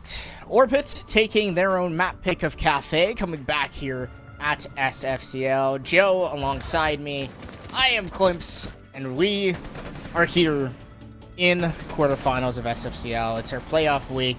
And this is where all the marbles are. All the month you've been playing for the last 30 days come to fruition. As Orbit found some nice traction against AAA late, finally getting their information game underway, which they struggled against a lot early on, but eventually got things turning around on their attacks and looked very nice. But here we are, we head into Villa, Joe, and these two teams have a history on Villa. A 15-round history just a week ago. Yeah, and I mean, we could definitely see that happen again, can't we? And it's two teams that I guess have woken up. Arial Arise, they looked great on that first map, maybe not as great on that second map, but it was really more so Orbit looking really good on that second map. They started off map 1 in the way that they ended map 2, playing together, playing their game, and I'm not sure where that version of Orbit had gone for the entire middle part of that series, but they were able to bring it back, and off the back of, once again, Diddy finding those kills, being the guy for them, the experience, the rock, heading into this map play.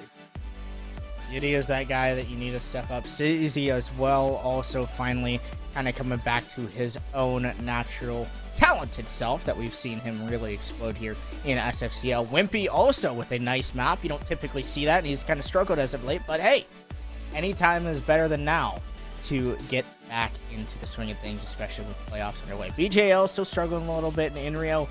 He's playing the support role. You don't expect too much to there. The AAA side of things, rather even across the scoreboard, but no one really sticking out. And I think that's kind of the difference here is, truthfully, I think that Orbit just showed themselves a little bit better in some of the engagements and ended up winning enough to be able to get by and win this map. Yeah, and I mean, the evenness might be good for Arial Arise. It means that nobody's really slacking in a major way, but the one problem with that is you need kind of a superstar. It's you know, it kind of is what that roster was made to be, is 5 players who could pop off at any given time, and kind of the same thing with Orbit, but you need one of them to pop off to combat what's going on the other side. When you have multiple players on the other team popping off, you need someone to be the person to counteract that, be on the other side of the scale, tip it back to at least even, let alone your side of it. So on Villa, I'm going to expect maybe Ambi to go big, you know, Ashen in a map 3. I'm sure he's not going to want to go down this early. Those two players have seen so much success under the Arial Arise banner that I am almost positive they're not going to go down without a fight. Well, in this last map here on Villa, last time these two teams played, Ambi dropped the kill record, getting 25 kills on Villa, having a lot of 4Ks, aces even, really big impact rounds that kept AAA in this map. He's going to need help because Orbit are not going to let that happen again. They are not going to let Ambi dismantle them the way they did before in the last match. So it really comes down to who on AAA are going to step up, who on AAA are going to step up and help Ambi and the rest of the team to be able to engage and take down Orbit. Or will Orbit be able to stop AAA yet again on Villa and not let Ambi run a train on them this time? Yeah, no, that's something that would be nice to avoid. But we'll see what that damage goes into. We'll see if Arial Rise Academy can really pull that out, because I think they need to recognize that. They need to try and set up at least someone. I don't want to say stars specifically, because they kind of have about 4 or 5 of them. So, you know, but they need to set up one person, even each other, a little bit better than they have done previously on the last couple of maps, because that's kind of really what's going to be the difference maker. It's not going to be able to be a one-man job. You can't just run around and fry. I mean, it's possible for sure. Don't get me wrong. I mean, anybody's shown that in the past, but they need to set each other up, play off of each other better, use that information, whether that's on the attack side, defense side, whatever it is. They need to play that information.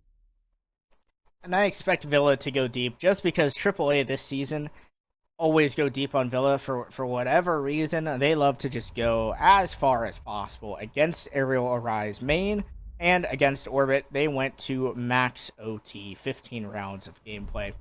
And I kind of expect that again, just because they do have moments where they throw some bodies. They have some moments where they look so good, get the advantage, win their fights.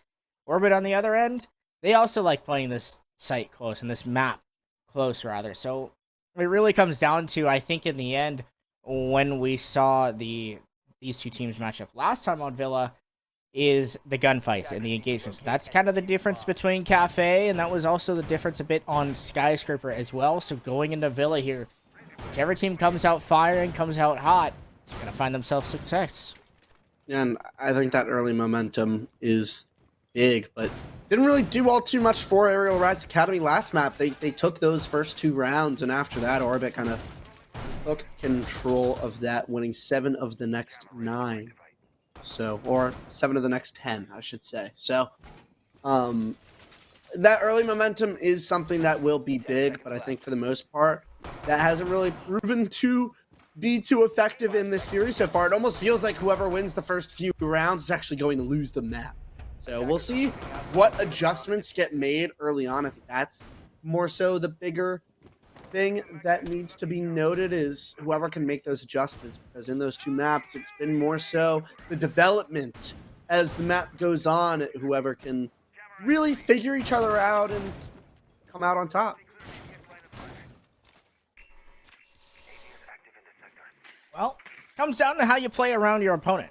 Orbit were really great at the information game on the attack.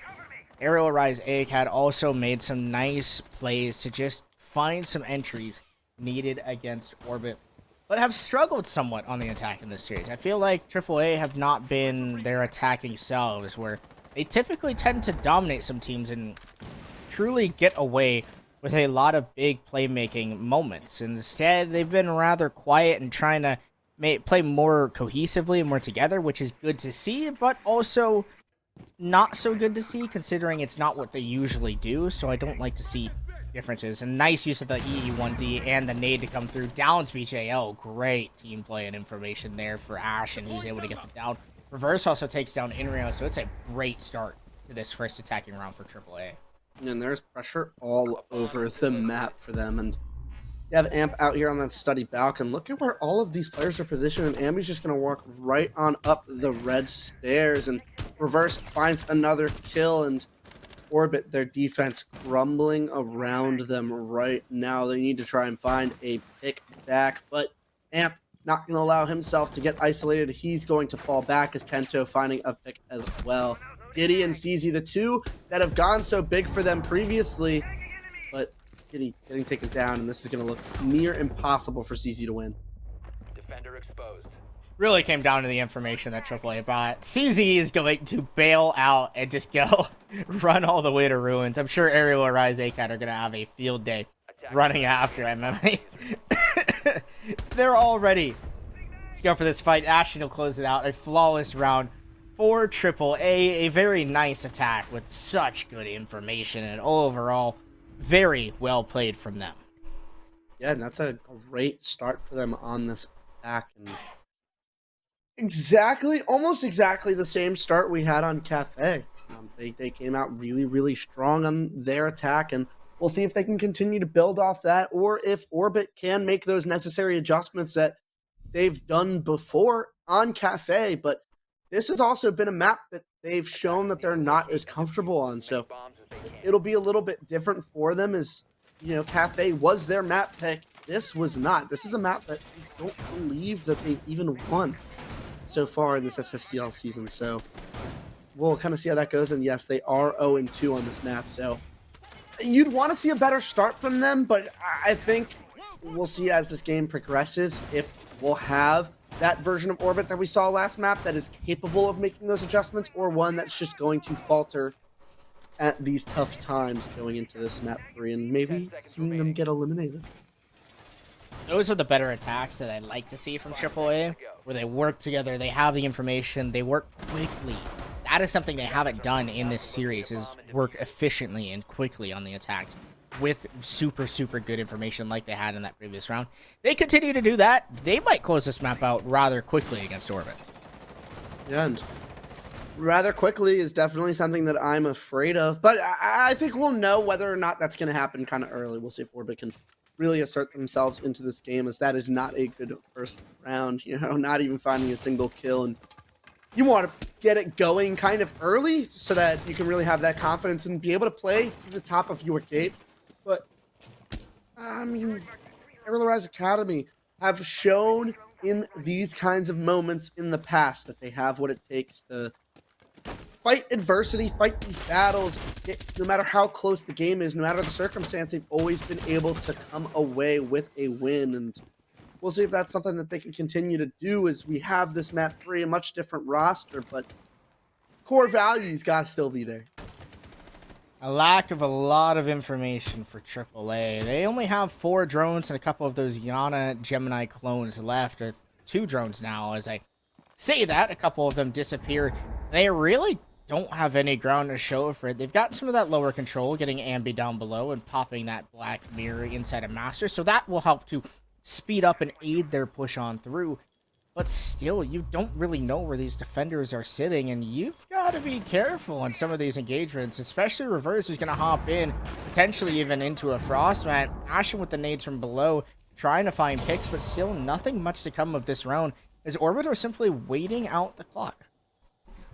And this is much better for them. A minute 15.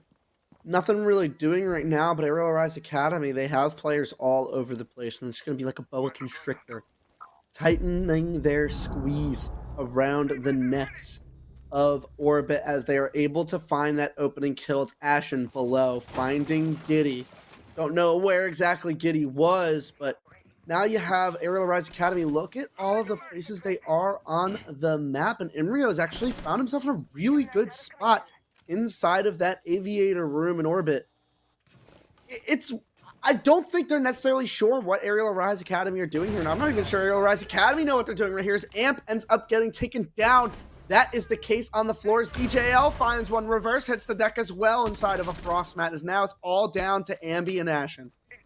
At AAA have no drones, so the rat plays that go through from Inrio hiding inside of Aviator is brilliant. He's got the diffuser under his control. The rest of Orbit clean house on AAA. This is going to be a long map show, because these teams are going back and back against each other. Yeah, and Arial Academy, they started off pretty strong. They had that position, but I think it was more so that they weren't able to get into the spots that they wanted to, and Orbit recognized that and played around it brilliantly.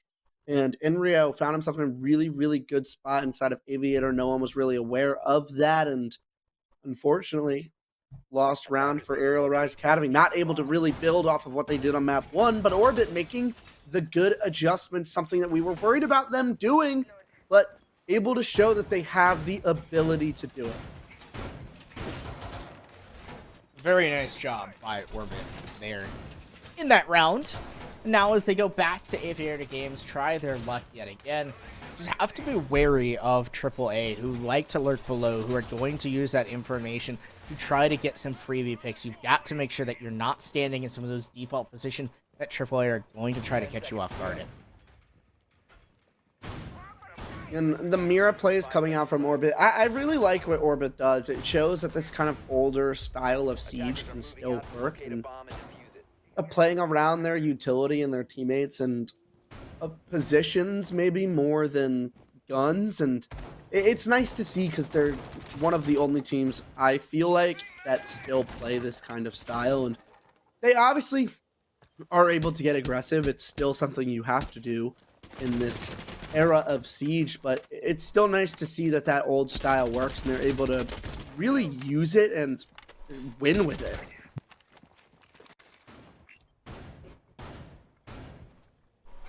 Well, so far, so slow to take from AAA, but Amp is getting that drone inside to get some of that important information here for AAA. Ambi will use the grenades, get rid of some of that utility to shut them down. Ashen takes out BJL, but quickly traded out by Giddy, who's got the floor holds to help his teammate out. Very nice play there from the Kaid to recognize that his teammate was being pushed, and BJL, though losing his life, takes away an important one in the name of Ashen, who's got those frag grenades, which are so important for AAA. Yeah, they are. They've shown what they can do in that earlier round, first round, I believe it was, with those nades from below. And I think that's a big thing, but Arial Rise Academy, I think they're still in the advantage for the most part in this round, mostly because they have good positioning.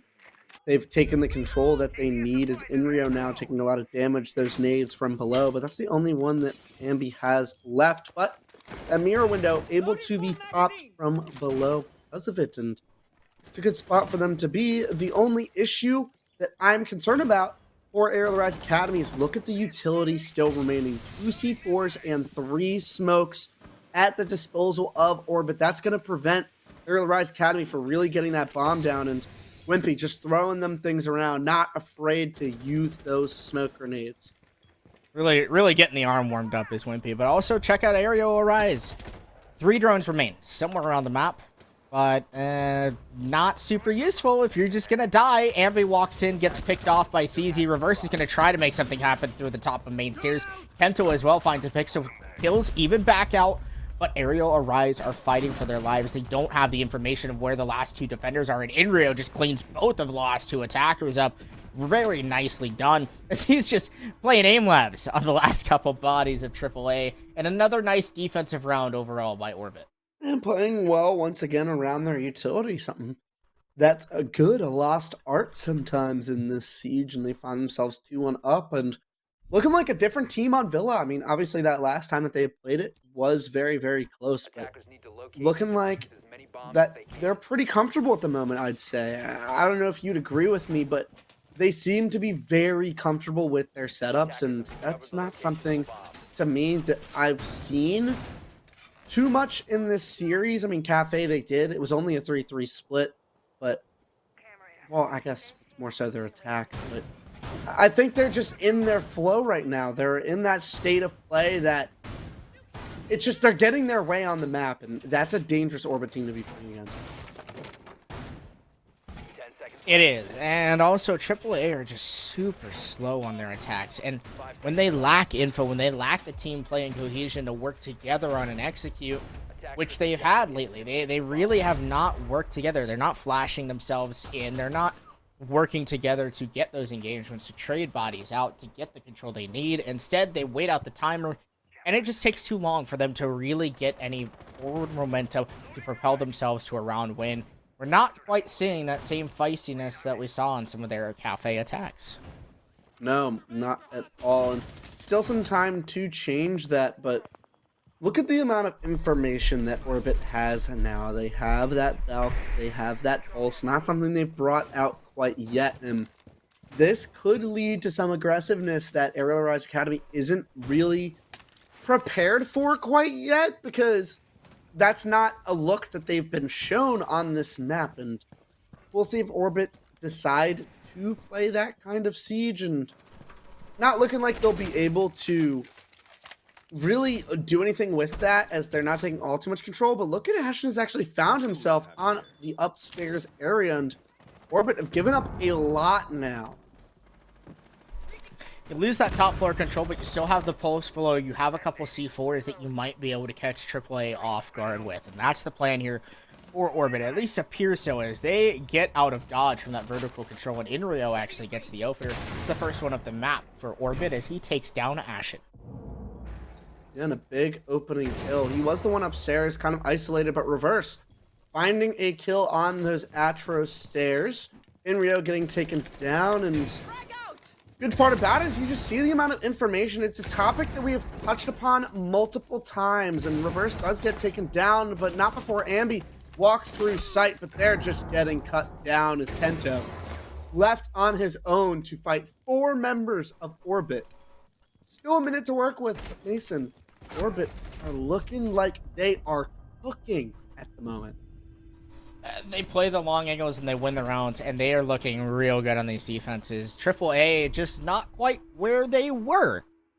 I feel like that some sort of change has happened in their attacks, or maybe it's a change in the Orbit defenses and the way that they're playing, and where they're much more passive. They play back. They're forcing Triple A to walk into them, and they are struggling. And this is not something that we typically see from Arial Arise Academy. We don't see them struggle to get those executes going, but there is something that's off in this team's demeanor and momentum overall, that they just lack that team cohesion to force and execute together. Why not bring a Ying? Bring someone that if Orbit's going to let you walk in, you walk in, and you make sure that you make their life hell while doing so by blocking off those sightlines, flashing them alive. Do those things that you need as Orbit, or as you need as an attack. Yeah, and I think Orbit is actually doing a really good job at preventing Arial Rise Academy from getting those 50-50 gunfights. Orbit are finding a way to make almost every gunfight an advantageous one. And in that first round, a lot of 1v1s were given, and that's where Arial Rise capitalized on, and that's what they're always going to do. If you give them 50-50 gunfights, they're not really 50-50 with the ability and talent that they have on their roster, but this is going to be the time where they need to make that adjustment of, okay, guys, we can't just walk in and take fights. They're playing these crossfires really well, playing their utility very well. We're not doing a good job at clearing it or following each other up, and that's the difference maker right now. And until they're able to make that adjustment, Orbit are going to keep tallying up these rounds. And I mean, this is map 3. This is Arial Arise Academy, our 2-time defending champions of SFCL, and they're looking like they might be bowing out pretty early if all is still, I guess, consistent of what we've seen so far in Villa. Don't say that yet, just yet, Joe. Triple A, there's always something about this team in playoffs, but Amp gets his head, smoked by Wimpy, who one-pumps the life out of the Dokkaebi, who goes away, and now you're not going to have the luxury of those phone calls, nor the DMR, nor the EMP grenades, and that's going to be rough to try to open up some of these walls. You're going to have to rotate a body down below. You do have nades, though, in Ashen and Reverse to be able to do so, but Ambi has lost both drones and playing that supportive role with the Ace. How are you going to be able to drone in some of those entry players? They're going to have to do it themselves or with the help of Kento, who's really going to have to be piggybacking some of that information this round. Look at them. They're getting aggressive. I love that. Love that confidence coming through. It's a little off-key of what they've shown us and why they are winning in this game, but it's showing how comfortable Orbit is right now. But the play is now starting to come through as Reverse working his way up the staircase. Astro is the focus of this attack as Wimpy going up big on that Astro desk. CZ finding a couple of kills, and now Kento on his own as CZ finds another one, and Orbit just have all the answers right now for Arial Arise Academy. I'm almost starting to doubt my prediction a little bit, at least with the way that this first half of Villa has really trailed out. This could be a massive bracket buster for a lot of teams, and AAA decide to take a timeout. They realize that this attacking round is important to win, but now you lose this timeout for the rest of the map, and you might need that for defense. Without a timeout, now you lack it. If you need to make it a quick adjustment on the defensive side, that could be rough, but it is important to win this round, keep Orbit out of the favorable round wins, and also making sure that Orbit doesn't get to that 5-1 scoreline that we saw them get to in Skyscraper, which really makes the map a lot more difficult. Overall, though, AAA are just not shooting, and that's not typical of this gun-out lineup. I mean, they have shooters, but they are not doing the job they need. They need to wake up. They need to wake up, and that's probably all this timeout is for, to kind of reset themselves. I think they're probably going to be comfortable on that defense, and I think they probably feel like it's more important that they use the timeout now before they find themselves in such a big hole than having to use it when they're down 6-1 maybe, because you lose that opening defense, and then there you are 6-1 down on map 3. So it's better to use it now kind of early, try and scrape something away in this attack, make it a 4-2. That's not the worst situation to be in, and end up going over to your defense a little more confident, and those errors that you're making on this map may not be continuing if they can get that little bit of momentum. We'll see if they're able to do that. And like you said, the guns are not really going all too strong for them right now. If my math is correct, 10 kills in 5 rounds. That, I don't think we've ever seen this before from Arial Rise Academy. We've seen them lose before, but not like this. They're not a team that lack in that gun department at all. It's just they're not putting themselves and enabling themselves in those positions to be successful. And honestly, Orbit are just outplaying them, whether it's toning up the aggression when needed or toning themselves back and forcing AAA into them. There's a lack of teamwork, a lack of cohesion across the AAA board, which hopefully they are able to figure out in that tactical timeout.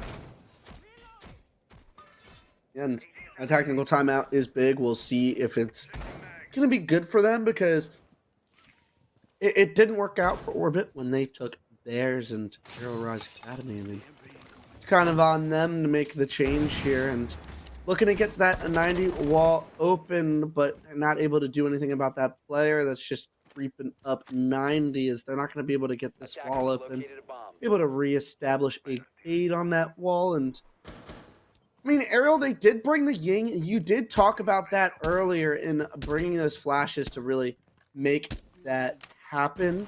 So we'll see if the Ying ends up proving to be the difference maker that you have alluded to this point. And Orbit have now been back down to site kind of early this time, as Arial Rise Academy found themselves in a pretty commanding area of the map, but still have those mirrors to deal with. They've got all the way up to that 90 control with still 2 minutes left in the round. That's very nice to see, but that vault wall gets cade tricked, and that's going to make it difficult to walk your way into the site. You got one more EMP and also one more of those Selma charges to work with, but you might want to use that to open some more sight lines into the bomb site. It's exactly what is used. It's now you have a deeper angle inside of bar, but you've got to worry about these players at top main, and maybe if Orbit overswing, you can take advantage. They've also brought out the Ying, and that could be huge for reverse to simply flash out the opponents and walk their way in. But CZ has something to say about Ashen, who tries to make a play. He gets shut down, and all of a sudden, reverse and the rest of AAA are going to try to walk in against these mirrors. And a big kill for Kenta right there to get rid of Arial. That's a C4 off the board. Another C4 off the board. No study presence right now, as a couple of players end up going down. CZ and BJL giving them a commanding 4v2 in this round, as Getty finding another one. Kento hitting the deck as Ambi left on his own in a 1v4. Orbit poised to take a 5-1 lead on this map 3, and Arial Rise Academy, their backs are against the wall. This is it for them. AAA struggled so much in their last match against Orbit in the regular season, round 4, to frag out here on Villa. Ambi was the only one showing up in the frag department, truthfully. Everyone else was pretty much even. Nothing special coming out of AAA. This time around, Ambi's not fragging out. The rest of AAA aren't fragging out. And you can show and tell that these rounds are just dominant by Orbit. Arial Rise ACAT are just not working together. They're not playing their game. They're not working as a team to use utility, flood their way into the site. Instead, they're timid, they're passive, they're not aggressive. They're not doing the things that we know Arial Rise to be, and that's why they're out of this match. But we've been here before. Orbit has had a 5-round lead on the defensive end, and then AAA get on the defense and won 6 straight. That happened back in map number 1 of Skyscraper. It very well could happen here as long as those guns begin to heat up. 10 seconds. Yeah, and it's going to have to happen now, right? Sooner rather than later. And it started off good for them, but once that mid-round hit, they looked so confused as they weren't able to get that vault wall open. Maybe that's where a majority of their push was centered around, and Giddy was the one to make sure that that wall didn't get open on that Cade. He was cage tricking that wall. Great use of utility right there, and they just seemed confused in that late round, which shouldn't be too much of an issue anymore. They are over on their defenses, and we'll see if they can change things up a little bit as Ambi looking to get aggressive early on in the round, as is Reverse. And that's something that they need. The entries are going to be big on these defenses, making sure that they have that man advantage to play around. It gives them so much more freedom than when they're kind of forced to make. It's better when they catch you off guard. Orbit, really good with using and exploiting their information game against AAA on Cafe. It helped them so much on their attacks, their cohesion, their team pushes and all were very, very good. That transfers to Villa. I expect a lot of good things to come here for Orbit. A lot of damage done to Ashen early on as his arm sticking out, caught out by Wimpy, and a little bit of tag damage done, but no kill to come of just yet. So Ashen still alive, still has that C4 in pocket, and can still be a nuisance to the Orbit attack. Yeah, he can, and that's that DMR. It does so much dang damage, and still, though, it's kind of a similar situation as Arial Rise Academy found themselves on this attack, and BJL going to see what he can do downstairs with those nades and looking to maybe catch out Ambi, but not really to do any significant damage right there, as Arial Rise Academy players are taking some heat, but nothing too concerning at the moment, as they're finally able to get rid of that map's shield. But at this point, not going to matter too much, as Ambi has fled the location. I like the team play and teamwork here from Orbit to remove that utility, work together, burn as a unit. That is something that I feel like I've lacked seeing lately in SFCL, is just teams working together to burn through utility, and certainly Arial Arise ACAD struggled in that moment. But Orbit, they have to use the rest of their utility, the smoke and the rest of the Candelas to come from Giddy to flash their way into the site. A C4 comes through, but Inrio gets into the site, getting behind the map table, begins to get that plant down. Coverage is there, the noise is being made. The C4 misses, the plant's going to go down. 40 seconds for Arial Rise ACAD to respond appropriately. Finally, the first kill of the round comes through as Ashen takes out CZ, but Wimpy on this cutoff from Study is doing an amazing job. Picks off Reverse and Amp, and it seems like a clean of house here for Orbit, who just have the better post-plant positions. Kento's going to have to clutch a 1 versus 3. Only has about 15 seconds to hop on the diffuser. It just doesn't look like it's going to happen in time. It would have hit the headshot on Nagiri, but swings around inside of Study. BJL disconnects. It could be winnable. Wimpy has to stay alive, but he's prone long enough. Kento whiffing the shots, not able to find the kill, and now has to stick the diffuser or go for the pick. It's not going to happen. Orbit onto match point. Yeah, and so unfortunate right there. That could have been a huge swing, and one that could have been really unlucky, but Wimpy going huge in that round, able to find 3. That 2-piece basically won them the round right there, and he's the one that stepped it up. Look at him, 8-2 right now, having a series for himself, and Giddy continuing to hold it forward. And I mean, you just look at the scoreboard right now. Arial Rise Academy are getting cooked. They're on the back foot, Joe. There's not much else to say, truthfully, is AAA are... They have nothing to lose at this point. This could be the first time in 2 seasons of SFCL that we do not see the AAA team in Grand Finals and winning the whole thing. Orbit are 1 round away from getting victory and revenge against AAA, who made them play all 5 games of the regular season, and I'm sure they would be more than happy to ensure that AAA go home tonight.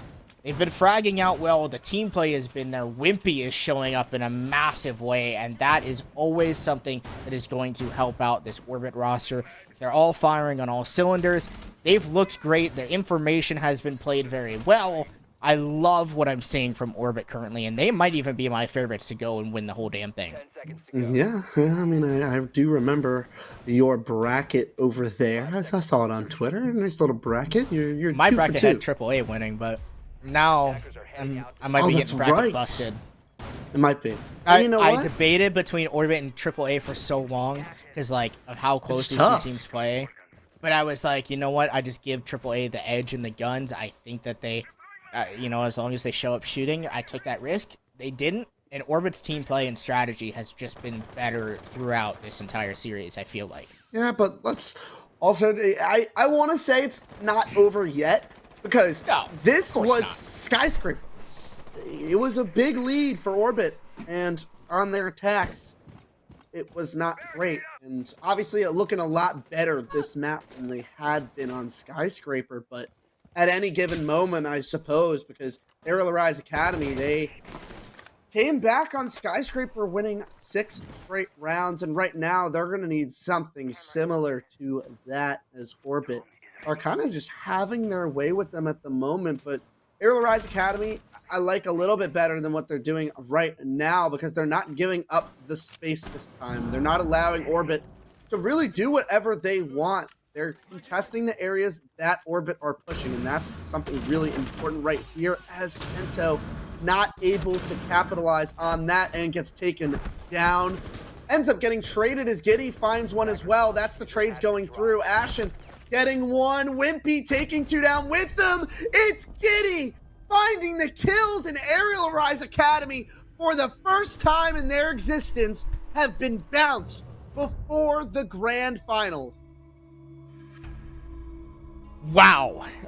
Orbit just coming out of nowhere, going all around Arial Arise, and eventually taking the plane down. Shot him down. They crashed and burned. AAA had a very nice season. They looked good throughout. They were able to defeat Orbit once, but not twice. Shame on me once, says Orbit, but twice will not happen for yourselves. An incredible match, incredible series overall by Orbit, where they looked rough in map number 1, but came back with a vengeance. Their information got better as the series went deeper. And man, does this team look so damn good. It's safe to say that they worked on their villa, fix it up a little bit, and I think that's something. I mean, this isn't just a win. This is a statement, not just in the fashion that they had done it on, but you got to think about it. Their map pool is looking great because to me, they didn't even play their best maps in this series and were able to take down such a good opponent in Arial Rise Academy. That's kind of insane when you really think about it. When you're not playing your good maps and you're still winning a series of this magnitude, watch out to everyone else in the playoffs. Orbit are here to play. And guess what? They'll meet their match. HK Rebels versus Orbit, who, if you remember back in round 3, the promotion match, HK Rebels bested Orbit in that one as well, taking it in 2-1 fashion. So Orbit are looking for blood yet again. They get their revenge story throughout these playoffs. They take down AAA in a amazing fashion, and they look good. They do look good. I am a little nervous for how they're going to play against HK Rebels, who did counterplay them very well. Nonetheless, though, incredible stuff from Orbit tonight. Yeah, and they've been great. I mean, ever since they've really solidified that roster. Obviously, that 4th game, they did play Arial Rise Academy with this 5, but it was pretty early on. I'm pretty sure BJL wasn't even officially picked up at that time. So, I mean, it's definitely good. We saw how good they were against Method. We now see how good they were against Arial Rise Academy, and I would expect them to play similarly against HK Rebels, who have been very surprising. You know, they've looked fantastic, but this Orbit team just looks like a different beast. They do, and I feel like they're another team that just kind of get better as the season goes on and on. And I think that they start slow in their matches. Like, as of late, Orbit have kind of had these weird slow starts, but then in map 2, map 3, their information just blossoms, and they completely roll over whatever team they're playing against. It is awesome to watch Orbit do their thing, especially under this new org for themselves. And they're showing as to why they have earned the organization and the backing from Orbit. This team has fought through a lot, and they look really, really good overall, Joe. I cannot praise them enough for the information game that they bring and provide on their attacks. It is just incredible what they can do with how much they garner for themselves. And if you got those body shooting like Wimpy was today, Orbit are one of those teams to be scared of in here in these playoffs. Yeah, and I think that was kind of the X factor we had all really determined, because Wimpy was one of those players who was struggling, but he has really got it going, and it's going to make this team a really tough tough one to beat, as we now have our interview ready with none other than Inrio himself. Inrio, I gotta ask, I mean, you look stone cold right now. How do you feel after that win? I mean, feel good. We won when it mattered. That's all that matters. Yeah, and a big thing with that as well is you guys have now played, what, 4 straight BO3s, I think it is, around that. You guys have continued to play BO3s, getting to that 2-2 area. Has that kind of put you guys in that mode to be prepared to play in this playoffs with this best of 3, given that some of these teams may have only played 1 or 2? Yeah, of course. Best of threes is like, I feel like that's where we thrive at instead of like a one map and you're done. That's why sometimes we do have a problem where we start off slow a lot, as you can tell. Even though we did go 5-1 on defense, our attacks weren't like the best on Skyscraper, considering we didn't win a single attack. We do start off slow. That's why I think with the best of threes, it really helps us a lot. Like, we build momentum as the rounds go. Yeah, and something as well with that momentum, you guys just looked to get way more comfortable as things got on. Is that you guys just adjusting to the team that you're playing against, or is that more so you guys just finding your own groove with yourselves? Finding a groove and definitely adapting to how they play, because we know strategically we're better than them. That's why they just, when they start playing like it's ranked, we'd be like, boys, be ready. Like, they're going to swing and they're going to hop out, stay gun up, because these guys are obviously not better as a team, so they're going to do individual plays.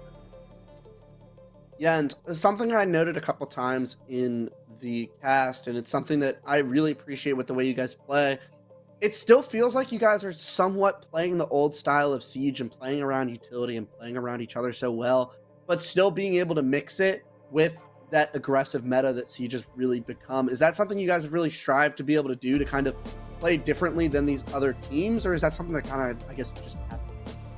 I mean, it's more so it helps our gameplay. It's more so like know when to play aggressive with the freestyle and get fast and take things fast, and know when to, like, you know, sit still, chill, play behind you till we have they can't do anything. We just wait out the round and we'll win it.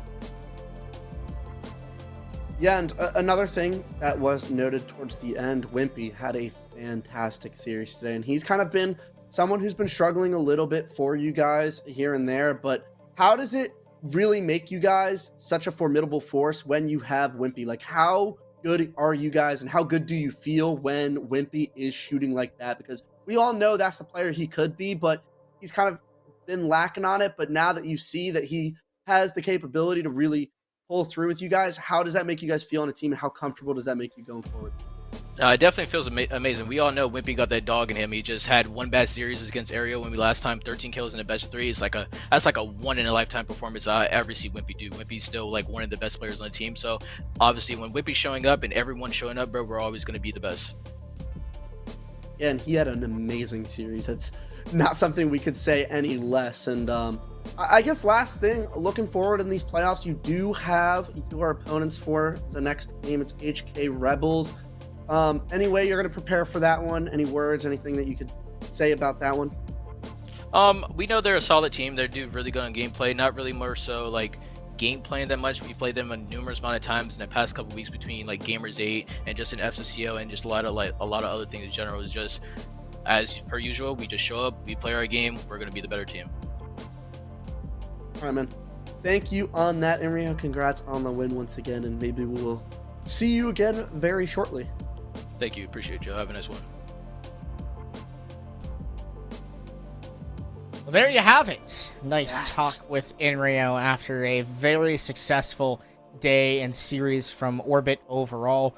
Wimpy, as he highlighted, had a very nice series. I mean, 10-2 on that final map. You cannot ask for more from the Wimpler, who literally almost got the same amount of kills in one map as he did the whole series they had just played against AAA a week ago. Overall, it really came down to AAA just not shooting back much in the final map. It seemed like Orbit just wanted it a little bit more. They were all more impactful in the rounds and did their job to be successful. Even BJL, who didn't have a great series, still made a major impact on the team overall and is a real main reason as to why Orbit had some success. 5 engagements in 8 rounds is pretty crazy to me, for someone who has been kind of their star player. But I mean, Wimpy, that rating is not to really be like talked about. Well, I guess really disputed. He had another 1vx, a big one in this map, but I mean, it's not even just the fact that he went 10-2. It was the timing of those kills. Some of those rounds, those kills that he got were the deciding factor. It wasn't like, one of those early entry engagements that, the rest of the round falls through. It was like once he got those kills, they won the round. They were very impactful. I mean, Giddy having a great series as well. And this Orbit team just looked really scary. They made this Arial Rise Academy roster just look silly. And not just this map, but in a good portion of the series, Cafe, they had woken up towards that second part of the map. The beginning of Skyscraper, when they went 5-1 up on their defenses, they had been dominating at that point.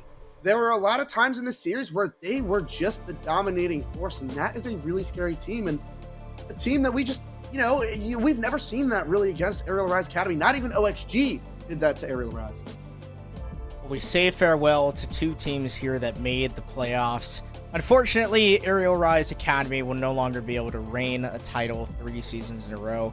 We'll say the same for West Garfield Park, as we said goodbye to them earlier on in the day. HK Rebels and Orbit will take on each other Friday night. Saturday will be grand finals, but before that, Thursday will be the wildcard Aces versus Make-A-Wish, and Arial Arise main team versus Lycus Empire. You won't want to miss those. Thank you to everyone, obviously, behind the scenes for being here at SFCL, working very hard and overall getting things done. This is a long week for playoffs, but we're going to have a blast, and make sure that you all tune in Thursday, Friday, Saturday. Once again, I'm Klimps, joined alongside by Joe. It's been a blast, Joe, and we'll see you all on Thursday.